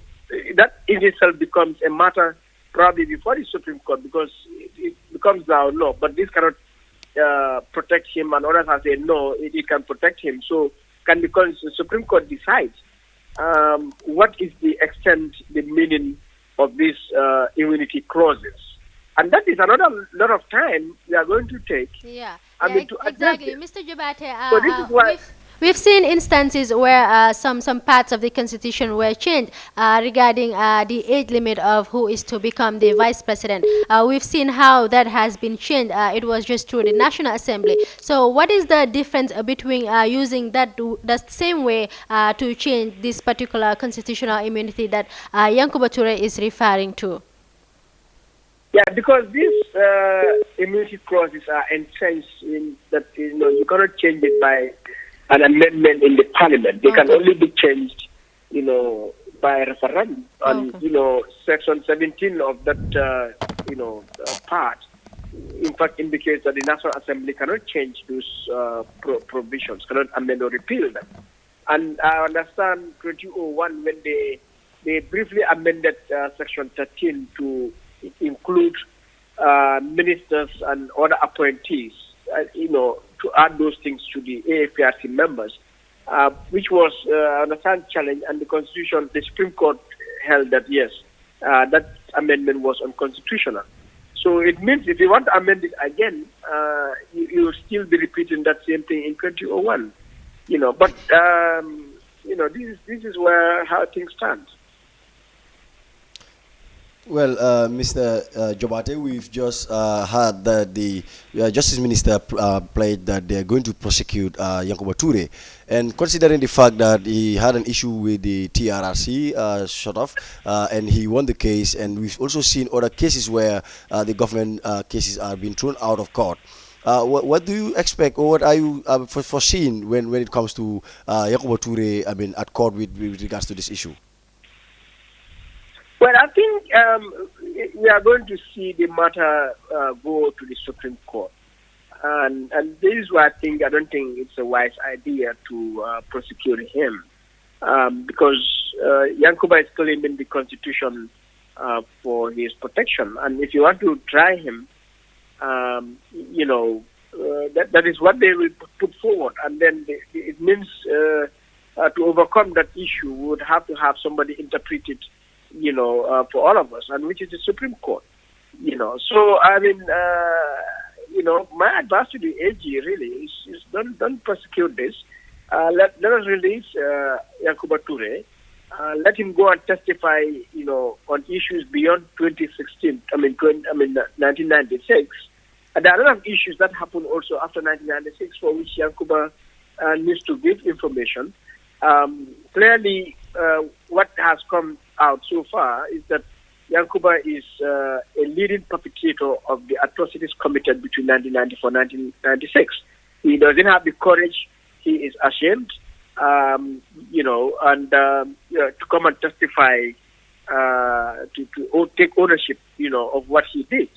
And we have seen these things happen in truth commissions around the world. You have perpetrators that act like Yankuba, all right? But in our case, what makes it difficult is because the junta, with their criminal minds, had foreseen that a day like this would come. And so they, put these bad, provisions into the Constitution so that they can use it for a day like this, And so we don't have to really get worried or,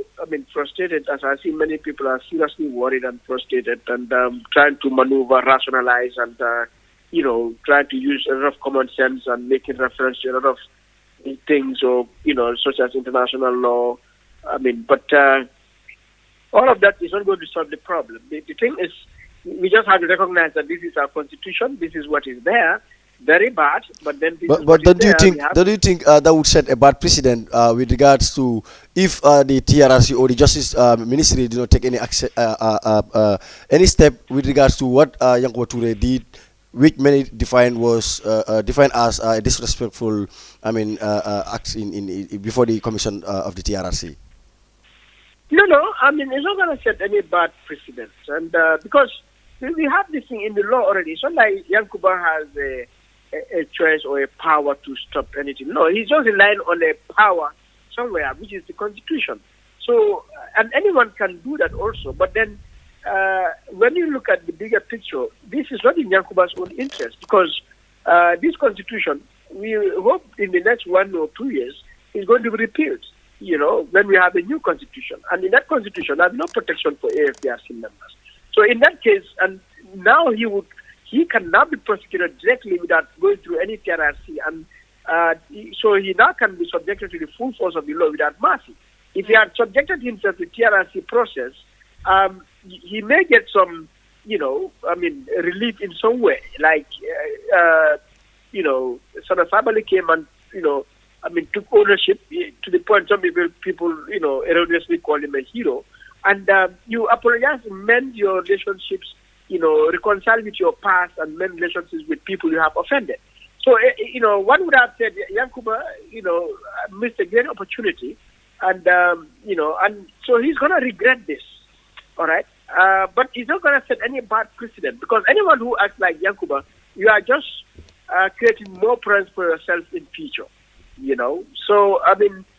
that's why for me, I'm not really worried. I expected this, and I think we just have to be realistic and address this matter and move forward and deal with what we can deal with. Thank you, Mr. Jabate. We really appreciate your contribution. Koko ne kon Madi Jabate ñep xam nañ ne activist la mom tamit xam-xamam xarañ na torop si yi melni way wax na lu important torop ni ki ne Yankuba Toure even though si raytam la nek way tamit miss na a great opportunity yo xalatal Gambia num neexé ni dafa melni from now on Yankuba do ama that sense of love from the people xam nga he had an opportunity to talk to the people. Exactly. You know sana legi mën na su ñëwee Gambia kër bu mu dugga kër bu mu foga dinañ ko ibil bunta mu toog dal xelam dal waaye Yankuba missed such a great opportunity to face the Gambian people and give some sense of remorse. waaye gis nga ñu bëri wax nañ lii di dey Koro Ceesay bi nekk na loo xam ne it is going to be very difficult pour Yankuba war a ñëw wax loolu noonu ñu bëri ñu ngi wax ne that is the whole thing loo xam ne moo gën a tax kii di Yankuba Toure mu ko find very difficult to come and because suñu xoolee kii di Koro Ceesay DM bi nekk na loo xam ne it is just very sad te waxkat yi gis nañ many witnesses yoo xam ne ñu ngi wax ne si néegam si boppam néegi Yankuba Toure lañ reyee kii di Koro Ceesay says that it's not only sad but it is also unjustifiable because gisuma lan la ban constitution la gaay di diga wala ban luwa la gaay di luxati bi nga xam ne dinañ leen wax ne that was an official duty that we have to I think we have to consider. Yeah, that was a terrible act, in all senses. Lolu mom nekkon la lu doy war. Why dal coming back to Madi, Mr. Jobade lum do wax legi ni fogg na ne in another way li def ñoo take back to the word wise biñ don wax or is it ngane selfish whatever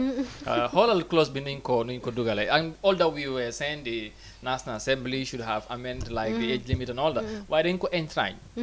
in the constitution defin ko nuñ ko defaree mooy foog rek mu def dem référendum delluwaat si nit ñi ñu soo ko mun a génnee ci constitution bi comme maa di nu mu ko waxee so loolu dafa am li moo wane Amadou dinaa la wax leen fam ne ni Gambians yi pare nañ lu nekk it doesn't matter xam naa time bu moo jël am sure ne Gambians fam ne ni awareness bi toll na fi nga xam ne no matter how long it will take even though su dee dafa have to dem through a referendum pour loolu change pour ñu mun a prosecute ñi nga xam ne ñooy perpetrators yi during the past regime. waaye gis nga on the issue of Sana ak am na ñoo xam ne seen wax mooy ñu ngi gis ñu bëri ñu ngi wax ne di protection buñ promise protection boo xam ne ñu ngi ko cater for kii di Sana Sabally bi moo ñëw pour testify was not comme li mel ni loolu defal nañ ko lii di Yankuba Touré ba tax na comme ñooñu noonu waxkat yooyu ñu ngi wax ne loolu noonu moo bokk na si li tax kii di Yankuba tam mu ngi reluctant pour génne information mu am solo trop ndax suñ bàyyee xel Sana Sabally bi mu ñëwee testify we could recall that the lead counsel amoon na foo xam ne dafa ko laajte question boo xam ne but it is meant for clarification laaj ko ndax dafa am special arrangement yi def ak yow ak yu mel noonu Sana Sabally ne wan askan bi ne du loolu waaye ndax loolu moo nekk di actual thing lu happen loolu tam many observers tam gis nañ ne ñu ne soo gisee Sana tam am that confidence ak ni mu ñëwee si réew mi nekk na loo xam ne it is something loo xam ne dañ ko calculate set up ba mu jeex pour wane ne suñ ñëwee dinañ ko jox that maximum protection mu am solo trop ndax gis nañ démba Yankuba Touré buñ ko arrêté di yóbbu am na people yoo xam ne dem nañ ba they were about to take the laws into their hands which was very very it's a precedent boo xam ne is very very bad for the country ndax gis nañ li mel noonu mooy in Sudan rek buñ arrêté seen président bi di leen yóbbu ak cabinet am bi gis nañ nu gaa yi daan jëlee xeer yi di jàmmutu ak yu mel noonu basically Gambia we don't know that gis nañ ne boy yi everybody di ci ay xeer di rite moto bi di jam which was mu nekk loo xam ne because gis nañ ne currently di Gambia Police Force ñu ngi reinforce seen boppa mu am solo trop yu mel nii ñu di président warata feeñ ndax maam ji bi Alhassan mu ngi jéema highlight li nga xam ne mooy woon Sana Sabally xëy na num ñëwee si TRRC bi ndax it wasn't calculated ak yooyu noonu ndax nekkutoon ay agreement yu mu am ak TRRC bi waaye foog loolu ci gën a am solo mooy public interest bi because gis nañ public bi seen reaction bi and the fact ne public bi kontaan nañ trop si ñëwam bi ak si ëppunam fooguloo woon ndax yow si sa gis-gis loolu moo nekk luñ gën a war a consider waaw luñ war a gën a consider la démb fa naa ñu ngi ci doon yëy yàbbi wax naa la ko ma ne la soo gisee ñaari acte yi mu méngoo te wuute mooy ne Sana Sabally lim dundoon ak ñi nga xam ne ñooy AFPRC bu mu weesoo dafa am tolof yu ko ci fekk mu dem mile two dund fa lu nekk ba ñëpp foogoon ne kooku dina dee ba mu fi jógee kenn gisu ko kenn déggu ko mu dem yoonam waaye Napoli moom xam nga ñoom suñ dékki wut wax moom daf dee jafe si ñoom waaye xam naa ne mënuloo yuxu rek waaye ekkatil mic bi noonu tuuti rek Yankuba ñi gis ne moom bi mu liggéey ak AFPRC yëmut foofa rek nekk na ministre ci nguuru Jammeh ba élection bi mujj sax gis nañ ne bokkoon na ci ñi doon ànd ak Jammeh di ko dooleel ci kàddum ba mu mun a jotaat li nga xam ne mooy nguuram kon kooka génnut réew mi te lim def yëpp nit ñi ñu ngi koy xoolee bëti ne kii def na lii ak lii waaye am na kiiraay bu nga xam ne nit ñi ñu ngi ko fi nekkoon am na benn protection bu nga xam ne amoon na ko te nit ñi fii tamit am maanaa ak lu munta xew yëpp xol yi lu ñuy jóg yàlla def na ci biir réew mi ne nit ñi dañuy amalante cër ak li nga xam ne mooy kersa kii sa morom mi papa nga def ko ne sa papa la kii sa morom yaay nga jox ko cëru yaay Alassane nga loolu yëpp ñu gis ko Alassane wax na ko léegi te dafa feeñ tamit ci waxi Yankuba ndax wax na ne li ma waxtaan ak yéen ci biti ak yenn ci yi nga xam ne moom moo nekk seeni loi jàng naa ko te jàpp na ne moom li nga xam ne mooy TRRC bi ni mu séentoo ne noonu lañ war a yemalee ak noonu lañ war a téye ñëpp ñu fay ñëw moom gis na ne giseewut noona Alassane nga soo déggee ci ay kàddum loolu yëpp mu ngi koy wax kon bu fekkee am na ñuy ñaaw njoxtu ne ki nga xam ne mooy Sana Sabally dafa am kiiraay gu ko leer te wóor ne bu ñëwee ci li nga xam ne mooy TRRC bi te ndamu TRRC bi la ki nga xam ne mooy Sana Sabally mu ñëw wax ak na mu waxee ndax loolu moo samp li nga xam ne mooy TRRC bi ba tey si ñu defoon ñaawteef ñu ñëw leeral seen bopp firdeel yenn ci kàddu yi nga xam ne tuuma la yu tegee seen kaw dëgg la ba tey si waxtaan bi rek comment si moom du xaaj du jee waaye jot nañoo seega yenn si ñoom rek ki ci mel ni Samuel Da Costa nag mu ne Yankuba Touré refused to answer questions due to immunity by the constitution. Yankuba Touré, former member of the APRC, refused to answer questions posted to him by Esa Fall of the TRRC. If the TRRC don't know their duty and limit, surely Yankuba Touré knows his right. The Gambia constitution is the supreme law of the country. So if the immune members of AFPRC to appear in a court or law to be tried, who is this kangaroo TRRC to force Yankuba Touré to answer their questions? The coalition rely on the same constitution to ask Yaya Jammeh to leave office on 19 December, and presiding Adama Barrow also rely on the same constitution not to leave office after the 3 years agreement with the coalition. The constitution is not something that you pick and choose what you want and what you don't want. Okay, Yankuba Touré is right. He should have not even appeared before the TRRC. Wow, interesting. Samuel Da Costa, mom nak that is his take with regard to this matter. Why tamit pour remind viewers yi ñu ngi ibi line si képp koo xam ne bëgg nga call, you can call on 395-2120 pour rek contribute si show bi wax ñu tamit yéen tamit lu si seen xalaat naka ngeen gisee tamit some of the comments yu ñu nekk di read. Waaw, interesting comments. Foog naa ne lii moom waaw li am solo la parce que tamit daf ñoo gën a leeralal loi bi li mu wax ak yenn yi nga xamante ni yaa ngi koo wax kii mu ne lii kale mu ne lale waroon na koo def waru koo def ak yooyu waaye foog naa ñi nga xamante ne seen xam-xam màcc na ci wàllum loi ñoo di leeral li dafay am solo ba pare ci maa di comment am sax wax na sax arresting Yankuba is unconstitutional léegi dafa mel ni moom bu defee leneen li nga xamante am nañ ko wala is it su fekkee ne moom def na li nga xamante ne ñëpp ñaawlu nañ ko mu mel ni tamit arrest ko is unconstitutional loolu tamit est-ce que amul leneen kon li nga xamante ne moom ba léegi am na li moom bu boo man def naa xëy na am na li ma def jàpp na ne lu la waaye arrest ma sax is unconstitutional loolu moo tax man damay wax ne yëf yi daal foog naa ne daf ñu war a yee waaw dafa mel ni ñun ñëpp a nekk at fault right now because laws yi daf dee contradicting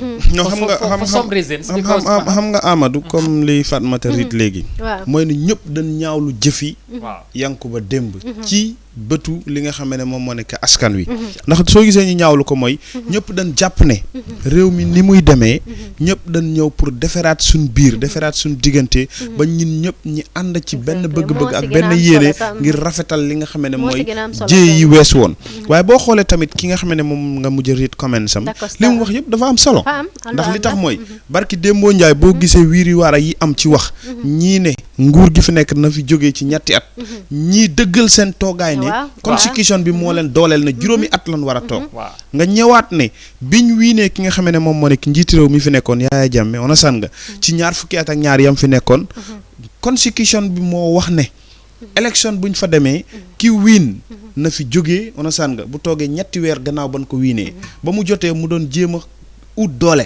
on a san nga moom tam bëggoon a sukkandiku ci biir constitution bi constitution boobu moo may doole ki nga xam ne moo fi toog tey muy Adama Barrow tey bu fekkee constitution boobu tamit moom la Yankuba sukkandiku kon jàpp naa ne waroon na am naxtaan comme niñ gisee ci ndorteef bi ni ko doon Essa di defee ak Yankuba ndax Essa mu ngi doon sóoraale yu mel nii ëllëg lan mooy jàngatu askan wi loi bi nga xam ne moom lañ am si line bi ñu jël ko déglu moom lan mooy version of this. Asalaamaaleykum noo tudda ak fooy koole. Maaleykum salaam. maa ngi koole from India. ok. maa ngi tudd Ablaye Ndiaye. ok yow lan mooy sa contribution si show bi tey. Yes, si show bi definitely I think Yankuba Touré should face the full justice and nobody is above the law. So despite with everything,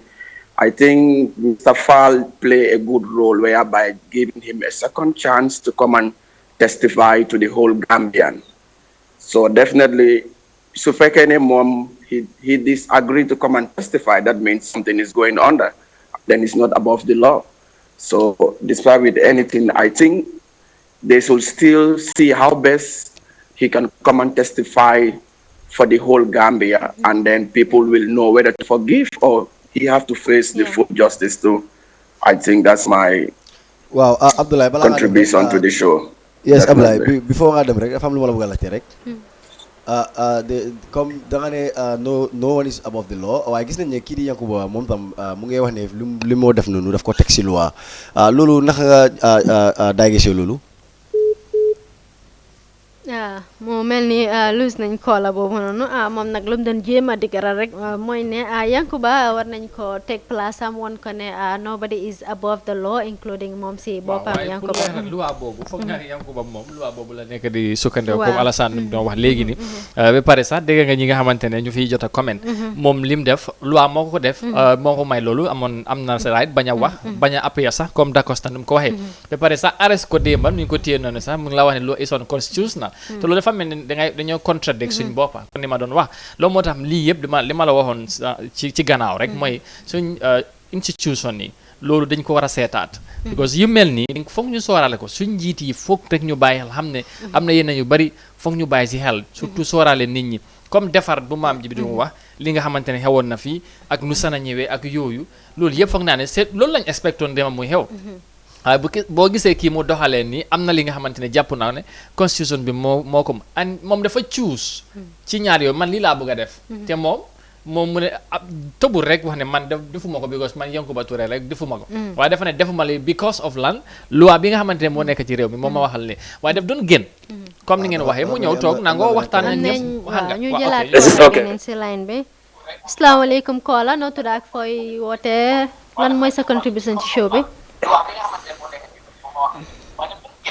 hello yaa ñu ngi laa dégg luy sa contribution ci show bi mun nga ñëw baala rek nga wàññi sa TV fi nga dégloo waaw bul déglu ñu si phone bi rek yaa hello yaa ñu ngi laa dégg luy sa contribution ci show bi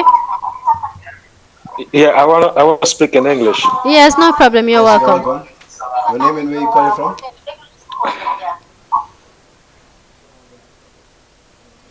Okay. It seems we've missed that caller. Yeah, Amadou. waaw loolu rek laa doon wax ci loolu ñu jéem a bàyyi xel ci li nga xamante ne mooy ci yu mel nii parce que tamit nit ñi dañ leen war a sooraale ma ngi doon wax ne sax daf doon baax comme ñeneen ñi ko doxalee ñu mel ni comme ñoom sana ak ñeneen ñi nga xamante ne dañ leen tuddaat leen ci TRRC bi ñu ñëw leeral everybody was expecting ne ku mel ni comme Yankuba bu ñëwee because he was so much eagerly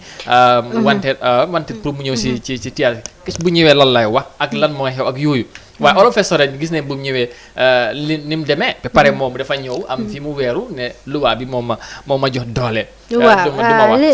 saxaan rek ñu doon discuss li mel ni ki official and unofficial duties ba tey rek si comments yi kii di Lalo Jaite mu ne Yankuba Touré your lawyers are misleading you immunity is for official duties not for unofficial duties talk to the TRRC please moom nag loolu la amaloon kii nii di Yankuba Touré exactly interesting comments by the way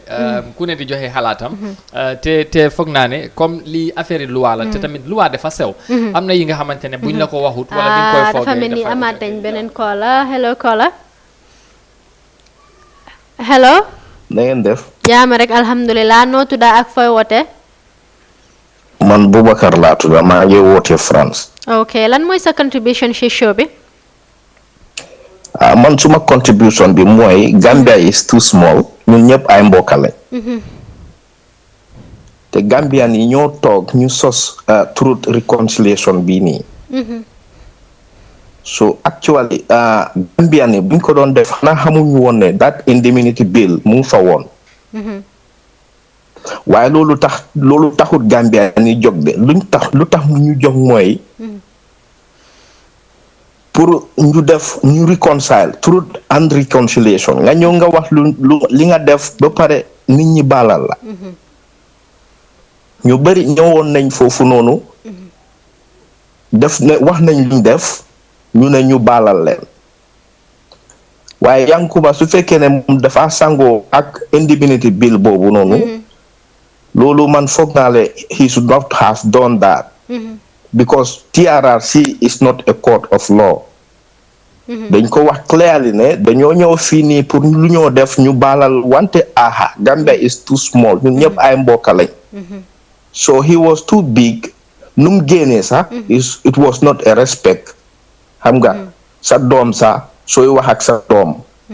doo walk away with him or her like that.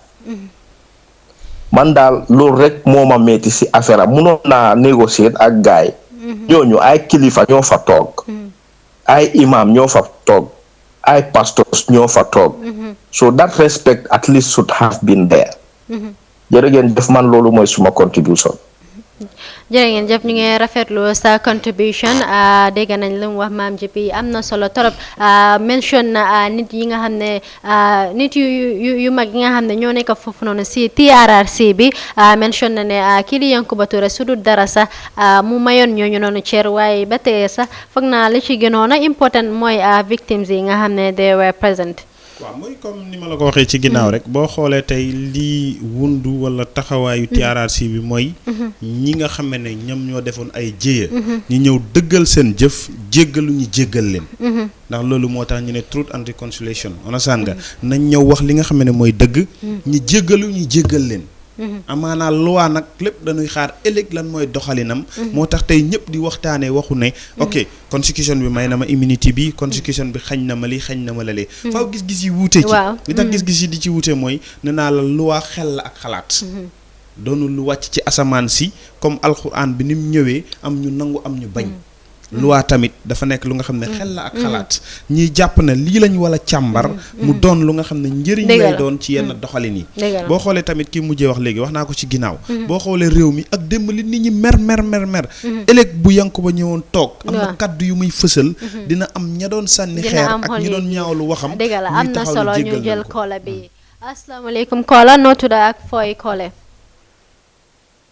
man maa ngi tudda Humble maa ngi koole ko Italie. Okay. I'm calling behalf of the umbrella United African Freedom Liberty. Degala. What is your contribution to the show, please? I mean, man luma am pour wax rek moy I mean comme Gambian si luñ xamul Gambian bi demba loolu lañ nekk di xamee Gambian bi tey I mean jël loi di ko teg sa loxo. Because comme dooree ko si TRRC bi I mean TRRC bi before ñu ko form mu ñëw. dañ war a make sure ne ñu jaar ci parlement bi ñu xam ne it's something loo xamante ne it's illegal pour ñu investigate something loo xamante ne which has happened from 94 to 96 ñu defar loi 97 yoo xamante ne anybody amul right pour investigate loolu noonu as long change loi bi so Yankuba have a right to answer or not am na right boobu noonu but soo xoolee ci TRRC bi where Gambians fail to understand is I mean how to call it fall mu ngi doon play a role boo xamante ne mu ngi be careful pour nit ñi buñ xam what is going on because soo gisee mu jox saa waa ji I mean second chance bi pour everything to be clear on record mu nax ko ba kooku swear dem ñëw mu toog si first question yi mu answer mu ñëw ba si last si amal ci doon ni question boo xamante ne mu ko neen loo xam about the problem of the military so kii foofu la refuse bu beesoon mu dem naju si loi Gambia bi understand nga so faal mu ngi am almost mun naa la almost 2 to 3 points yoo xamante ne mu ngi wik Sawaaji but Sawaaji fu mu nekk nii mu ngi based on the constitution on the Gambia 95%. am na right but ñu arrest ko tamit ñu bëri nga wax ne waruñ ko arrest war nañ ko arrest for me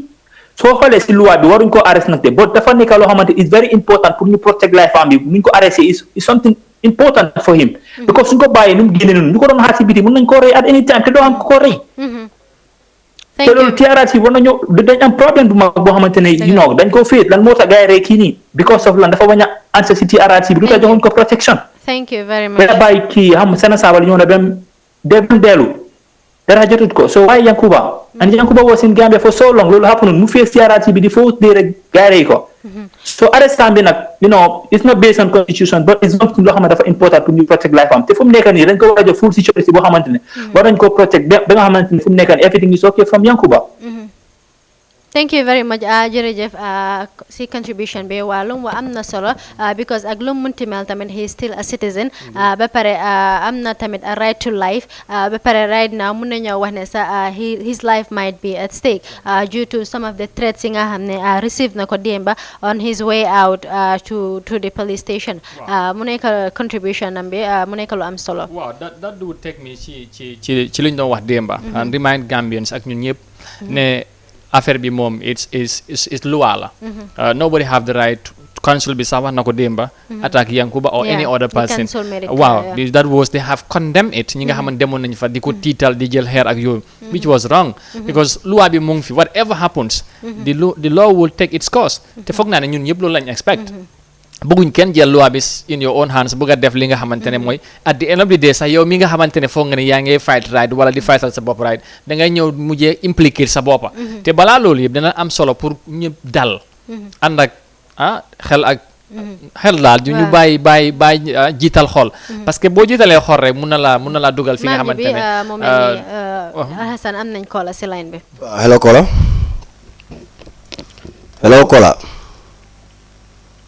Yeah, hello, can you hear me? Yeah, clearly. What is your name and where are you calling from? Good, I am Musa, I'm calling from Dubai. Yes, you are welcome. What do you have to contribute? I just want to say that I totally condemn what Yankuba did. I'm not here to support what he did because the attitude that he shows in the TRRC was really disrespectful. But I believe Yankuba has a point, as someone among you have said that President Barrow agreed to sit for 3 years, and then here he is saying that he's going for 5 years, whether people like it or not, because the Constitution gives him that right. So I believe Yankuba also is having the same right to use the Constitution to say that to talk about the immunity that he's talking about. Just that I've condemned how he appeared in the TRRC, the actions he's showing. And then secondly, I am a bit surprised about sometimes the way Gambians react to such situation, taking stones, wanting to kill Yankuba. For what?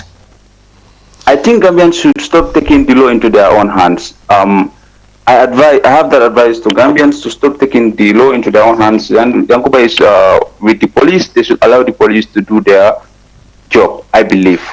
Well, thank you very much. Your contribution is really appreciated. Moom tam muy ñaawlu lii di Yankuba Touré lim def si commission bi mu nekk loo xam ne nag fu yaakaaruma dina am koo xam ne dina rafetlu loolu ndax the way he marched out from that seat was very very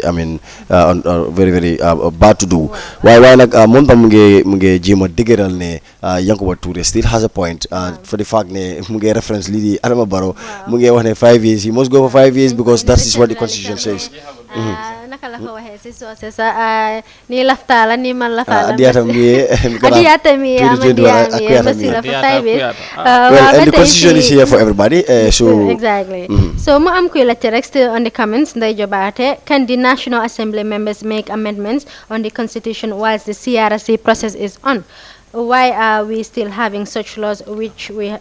have the National Assembly when we have the National Assembly mu mel ni ki lu Madi Jobaate doon wax fanaa loolu Madi Jobaate leeral na ko fi sax ne because of ne lii di immunity bi National Assembly bi fu mu ne nii ñoom seen loxo taf si tight fu mu ne nii foog mu dem through a referendum te xam naa ne hopefully the CRC address nañ that particular part of the constitution and we all know that the CRC after its whole process dina go through a referendum. Yeah, indeed. Loolu dafa am solo xam naa ne maam ji bi dina ci gën a ñëw léegi nii waaye xam nga ne fu mu nekk nii soo xoolee situation bi nu mu demee am na ñi nga xamante ne expect nañ ne wala bëgg nañ lii xam nga affaire bi ñu viri barab ko mooy fat léegi lu xew mu xew si Yankuba te affaire yi du demee noonu soo xel yaa jóg lu moo tax ñun dañoo ñaax gaay rek ne nit ñi daal xam na ne affaire yi loi dafay foog mu process la te dafay jël time ñu ngi wax CRC bi ñu ngi defaraat beneen constitution Amadou dafa mel ni yaa ngi am call waaw ñu bàyyi Alassane mu jël ko hello Kola hello ngonga kumandiro ke Cabo France ito dum ndo Fode Sisi you are welcome yemine shota be min lafala okay ndebe min fola Gambia loli Yankuba manya menke kunu man ningol ka fo mo sifale jura coward because asilatale ka testimony di mengalon ko about la problem okonon. So this was the case. But me, I am asking the authorities, they have to take a step, very, very, very, very, very good step on this. If not, the others also will try to do the same thing. And I am appealing to TRRC. Let them not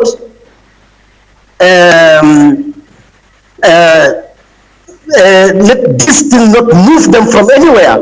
Let them continue doing their good job for the country. Yeah. Let no one of them resign. Let them all keep on doing their job.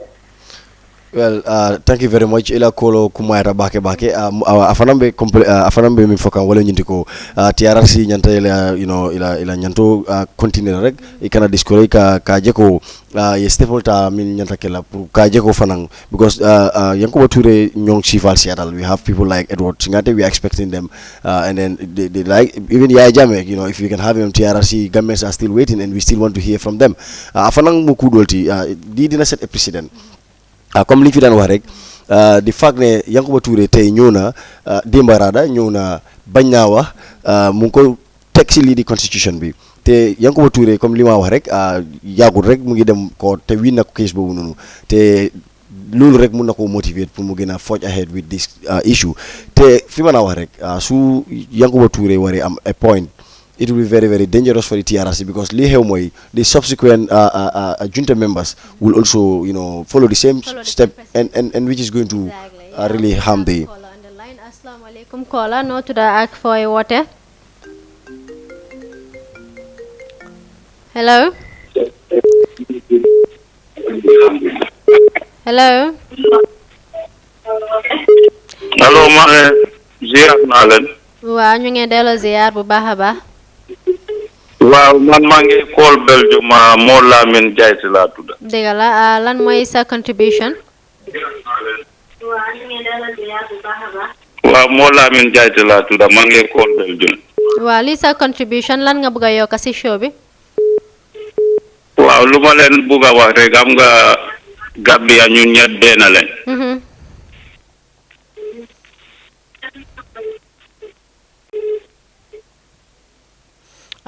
mu mel ni lose nañ kola boobu noonu waaye mu mel ni lu am solo la bëggoon a wax xam naa si kanam tuuti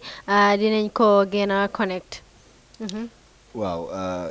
waaye point mu wax rek am na solo Gambia ñun ñëpp benn lañ unfortunately mu dem.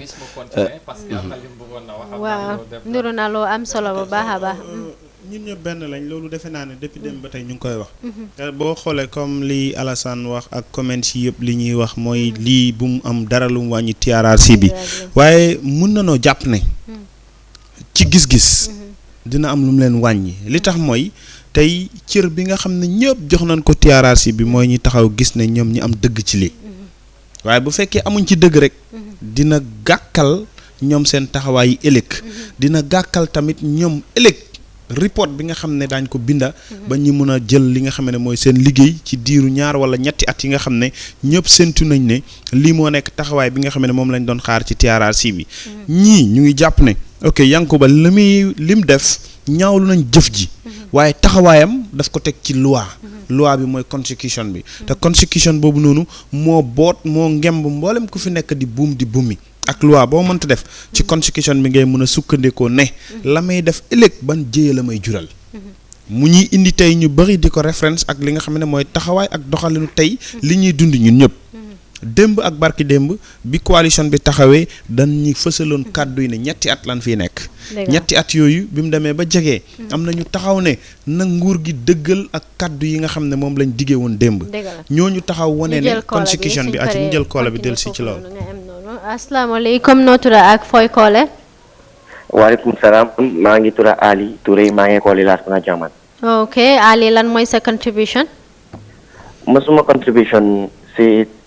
issue bi nii foog naa ne comme if this issue gets to go further than this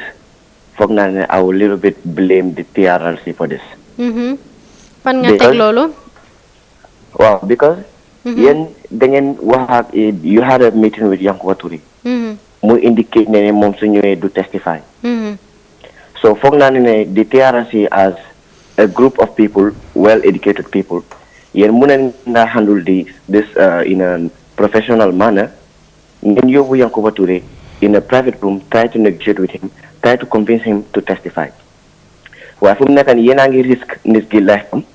because before this Yankuba Touré was living very peaceful in the Gambia because Asingenko, in front of everyone, broadcasted it in the air. Fumnekani, people are angry. People taking stoning on him,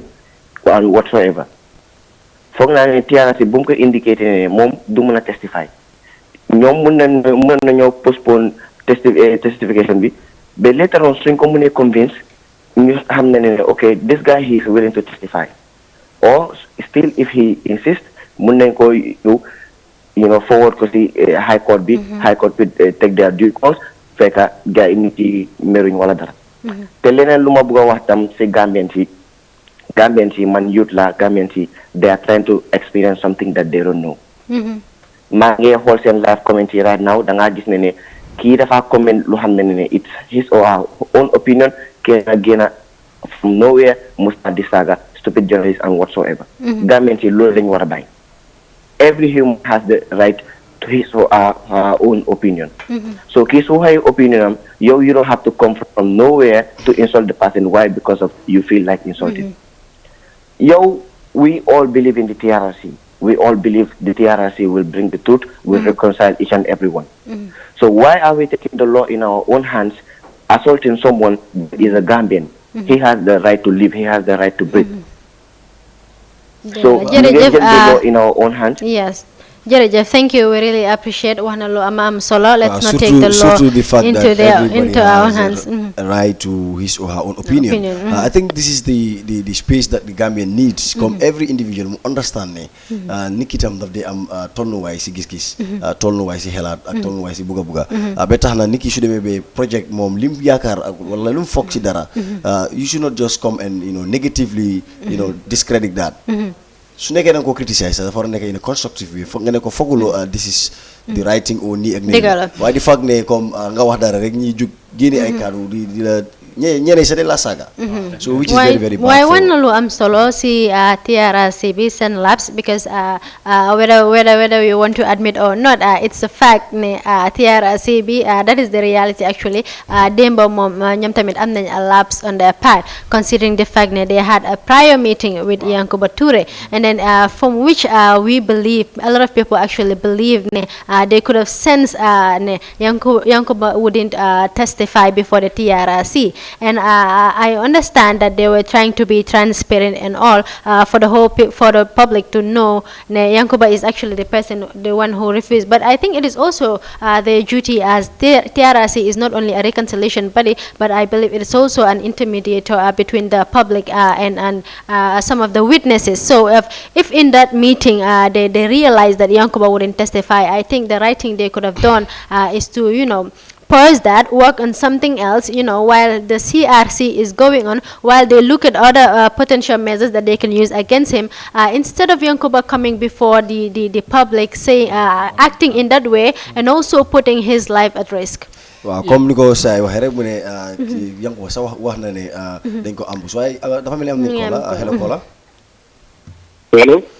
yes sa tur bi ak fay kole hello yes sa tur bi ak fooy kole man maa ngi kule Belgium man maa doon just call ba pare light bi dog okay then you are welcome waaw mo Lamin Jaay Belgium so lu ma doon wax noonu dama commencé woon ma ne Gambia ñun ñëpp benn leen so da nga gis ne TRRC bi buñ ko doon form nekkul ne government bi tam dafa jóg rek form TRRC so they now together ñu set a proposal whereby there can be a healing committee in Gambia pour nit yi mun a jégalante lu xewoon so waaye da nga gis ne Gambia tam ñun ñëpp fuñ cosaano mun xet boo munta nekk rek luñ la dee njëkk a jàngal sa kër mooy yaru parce que yaru mooy première school yi àdduna so yow si sa boppa boo nekkee sa kër nga nekk ak kilifa lu ngay njëkk a jàngal sa doom mooy yaru suñ génnee si biti ñu am sort of a character whereby ku leen gis si biti dina mun a jël character boobu seet seen parents suy nekk si kër bi naka lañ leen yare loolu jàngat la amul dara ak luwa so da nga gis ne Yankuba bu mu ñëwee si TRRC bi Yankuba question yu mu war answer TRRC question yu bari answer nañ ko ba pare parce que su fekkee ne 11 November sana jël na responsibility boobu yëpp so so yaya bu ngeta ñew ko tam ansana lu bari Yankuba fu mo daw problème korola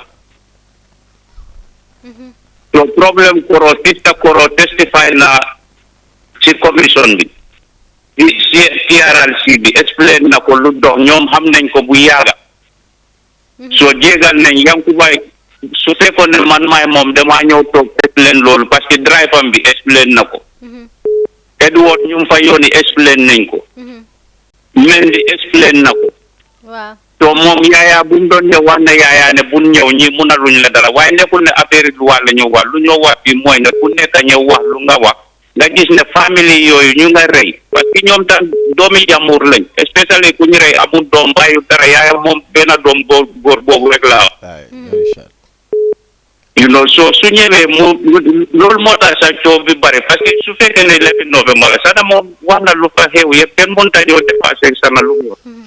waaw wax nañ yëpp comme ni nga ko waxee rek jërëjëf dafa mel ni fu mu ne nii line bi mu ngi tight ñu bëri ñu ngi bëgg a dugg si def seen contribution ñoom it sa wax bi rafet na jërëjëf. waaw mu mel ni kii di Pata PJ ba tey si comments yi moom nag si biir ay comments ami wax na ne kii di Council Fall bu commissioner Cissé xase ba riidoon loolu noonu di statement bi waroon naa bàyyi rek arrest order bi teg charge rather than chairman bi def statement am ba pare ñu appeal kii di Yankuba Touré ñëwaat def loolu noonu nga xam ne commissioner bi gisee na ko ne it was so disrespectful to the TRRC and also the statement. Wow, loolu boo ko seetaanee démb sax da ngay gis ne chairman bi bëggoon naa insist ne loolu sax buñ ko jox second chance pour mu ñëw pour mu ñëwaat because moom mu ngi doon avoid li xew sax pour mu xew parce que mu ngi doon wax ne bëggut Yankuba ñëw xam nga ak bi nekk ay mockery to the statement or to the commission itself so foog naa ne mu ngi ko doon sora waaye foog naa ne dañ am a brief consultation mu convince que ne xaw ma lan lañ ci wax ñoom ñaar ba mu wax ne ok they can bring him back but again foog naa ne lead counsel Fall li mu bëggoon mooy pour mu gën a mun a leer mu nekk on record comme mun a so that there will be there will be clear na wala there won't be any doubt ne ñoom def nañ ne li ñu war a def ba make sure jox nañ ko di opportunity wala plateforme bi mu ñëw testify wala mu wax li nga xamante ne moom loolu lañ bëgg a mu def su fekkee ne nag moom choose na not to say anything or to testify or to answer any of their question loolu is up to him te foog naa ne loolu la decide mu ñëw moo tax mu convince the commission pour ñu may ko loolu give him a second chance and again gis nga moom he have to it's like dafa mel ni there's that conflict of the acts of the TRRC and the constitution itself because the fact ne comme soo ñëwee si TRRC bi da nga war a answer questions ñu la laajte comme warloo dooj waaye the other thing mooy moom tam constituencies are failing to do so exactly moom tam mu ngi wax ne du mun a answer question yu noonu because we am an immunity boo xam ne is from the constitution which supersedes any other I mean thing in this country comme as par nu mu ko waxee so foo nga dégg sax Fall mu ngi ko doon wax ne du ak yoog moom affaire loi bi lan la wax what the law says he was not going to argue about that moom lim ko doon jéemale mooy di TRRC act bi lim wax according to ku fa ñëw ba pare nga bañ a tontu wala testify what consequences is there for you or to face am nañ koola si line bi ñëw jël ko ba xam asalaamaaleykum koola noo tudd ak fooy woote Walaikum salam. My name is Alaji Sise, calling from China. What is your contribution to the show, please? Yeah, my contribution towards this show is like, I think Yankuba really framed himself. It's like, he really framed himself. Yeah. Yankuba framed himself because when Alaji Kanye gave that testimony, Yanks told him not to appear in TRRC, and TRRC, nothing will come out of it. I think this is another evidence. Yeah. This is another evidence that, how they call it, Yankuba told Alaji not to appear, and that of FJC. And secondly, Yankuba killed our brothers, the likes of Koro, which is a cousin. So do you think maybe like, if he don't go and stand before the public to tell the truth, do you think we're going to forgive him? And secondly, Allah is a Muslim. he's a Muslim. Yeah. Do you think like that a pure Muslim will do, how to call it, will kill his fellow Muslims? It's better, Allah says, if you have killed someone, it's better for you to go and face the, how to call it, the family of that victims. Then those people, once they forgive you, Allah is the forgiver. Allah will forgive him. But if Yankuba said, okay, now I'm going to do like this, it's going to be, meaning how to call it, he's going to create a lion den within his area, because people will be there waiting for him. Then meaning he will not have any peace in Gambia. So it's better for him to go and face the commission. Okay. Or else it's going to be so crazy for him. Thank you very much. We really appreciate your contribution. Mom nak mu ngi ñaxtu ki di Yankuba Touré pour rek mobile lepp rek face TRRC bi wax li nga xamne mo happen si mom involvement am ak di past regime way lu suminti mel rek comme nuñ ko waxe ci njëlbeen ba ñu ngi ñaxtu Gambia si yëpp ñu dal jël loo bi bàyyi ko si institution yi nga xamne ñoom lañ fi sampa pour ñu doxal li nga xamne mooy suñ loi bi bu ñu jël loi bi rek ko si suñ loxo waaw loolu dina am solo Fatmata ndax boo xoolee démb balaa press conference bi commission bi doon def ESA yenn ci taskatu xibaar yi ñoom gisoon nañ askan wi taxawaay buñ def ba ñu ngi koy wan ne est-ce que du doon li nga xam ne mooy risque tey jii nit ñi ñëpp ñu ngi ci biti di taxaw di wax ne Yankuba bu génnee dañ koy rey na san nga te loolu firndey image yi ñu gis wane na ko te Yankuba bu fekkee amutoon protection ci ñi nga xam ne ñooy takk der yi ak ñi nga xam ne ñoom ñoo nekkoon foofu ngir taxawaay bu am solo ba ñoom ñi aar li nga xam ne mooy kiraayam ba buñ ko sànni xeer wala def ko yenn yi konoon di nga gis ne jéem mun na cee am te comme am na ko fi wax ci ginnaaw ci koola si te loolu tam mënoon naa indil beneen gàkk-gàkk TRRC bi feneen fi nga xam ne yaa ngi fa doon wax am na ñu ci comment ne est-ce que ESA mënutoon nangu ànd ci ndogal li nga xam ne moom la ceemaan di wax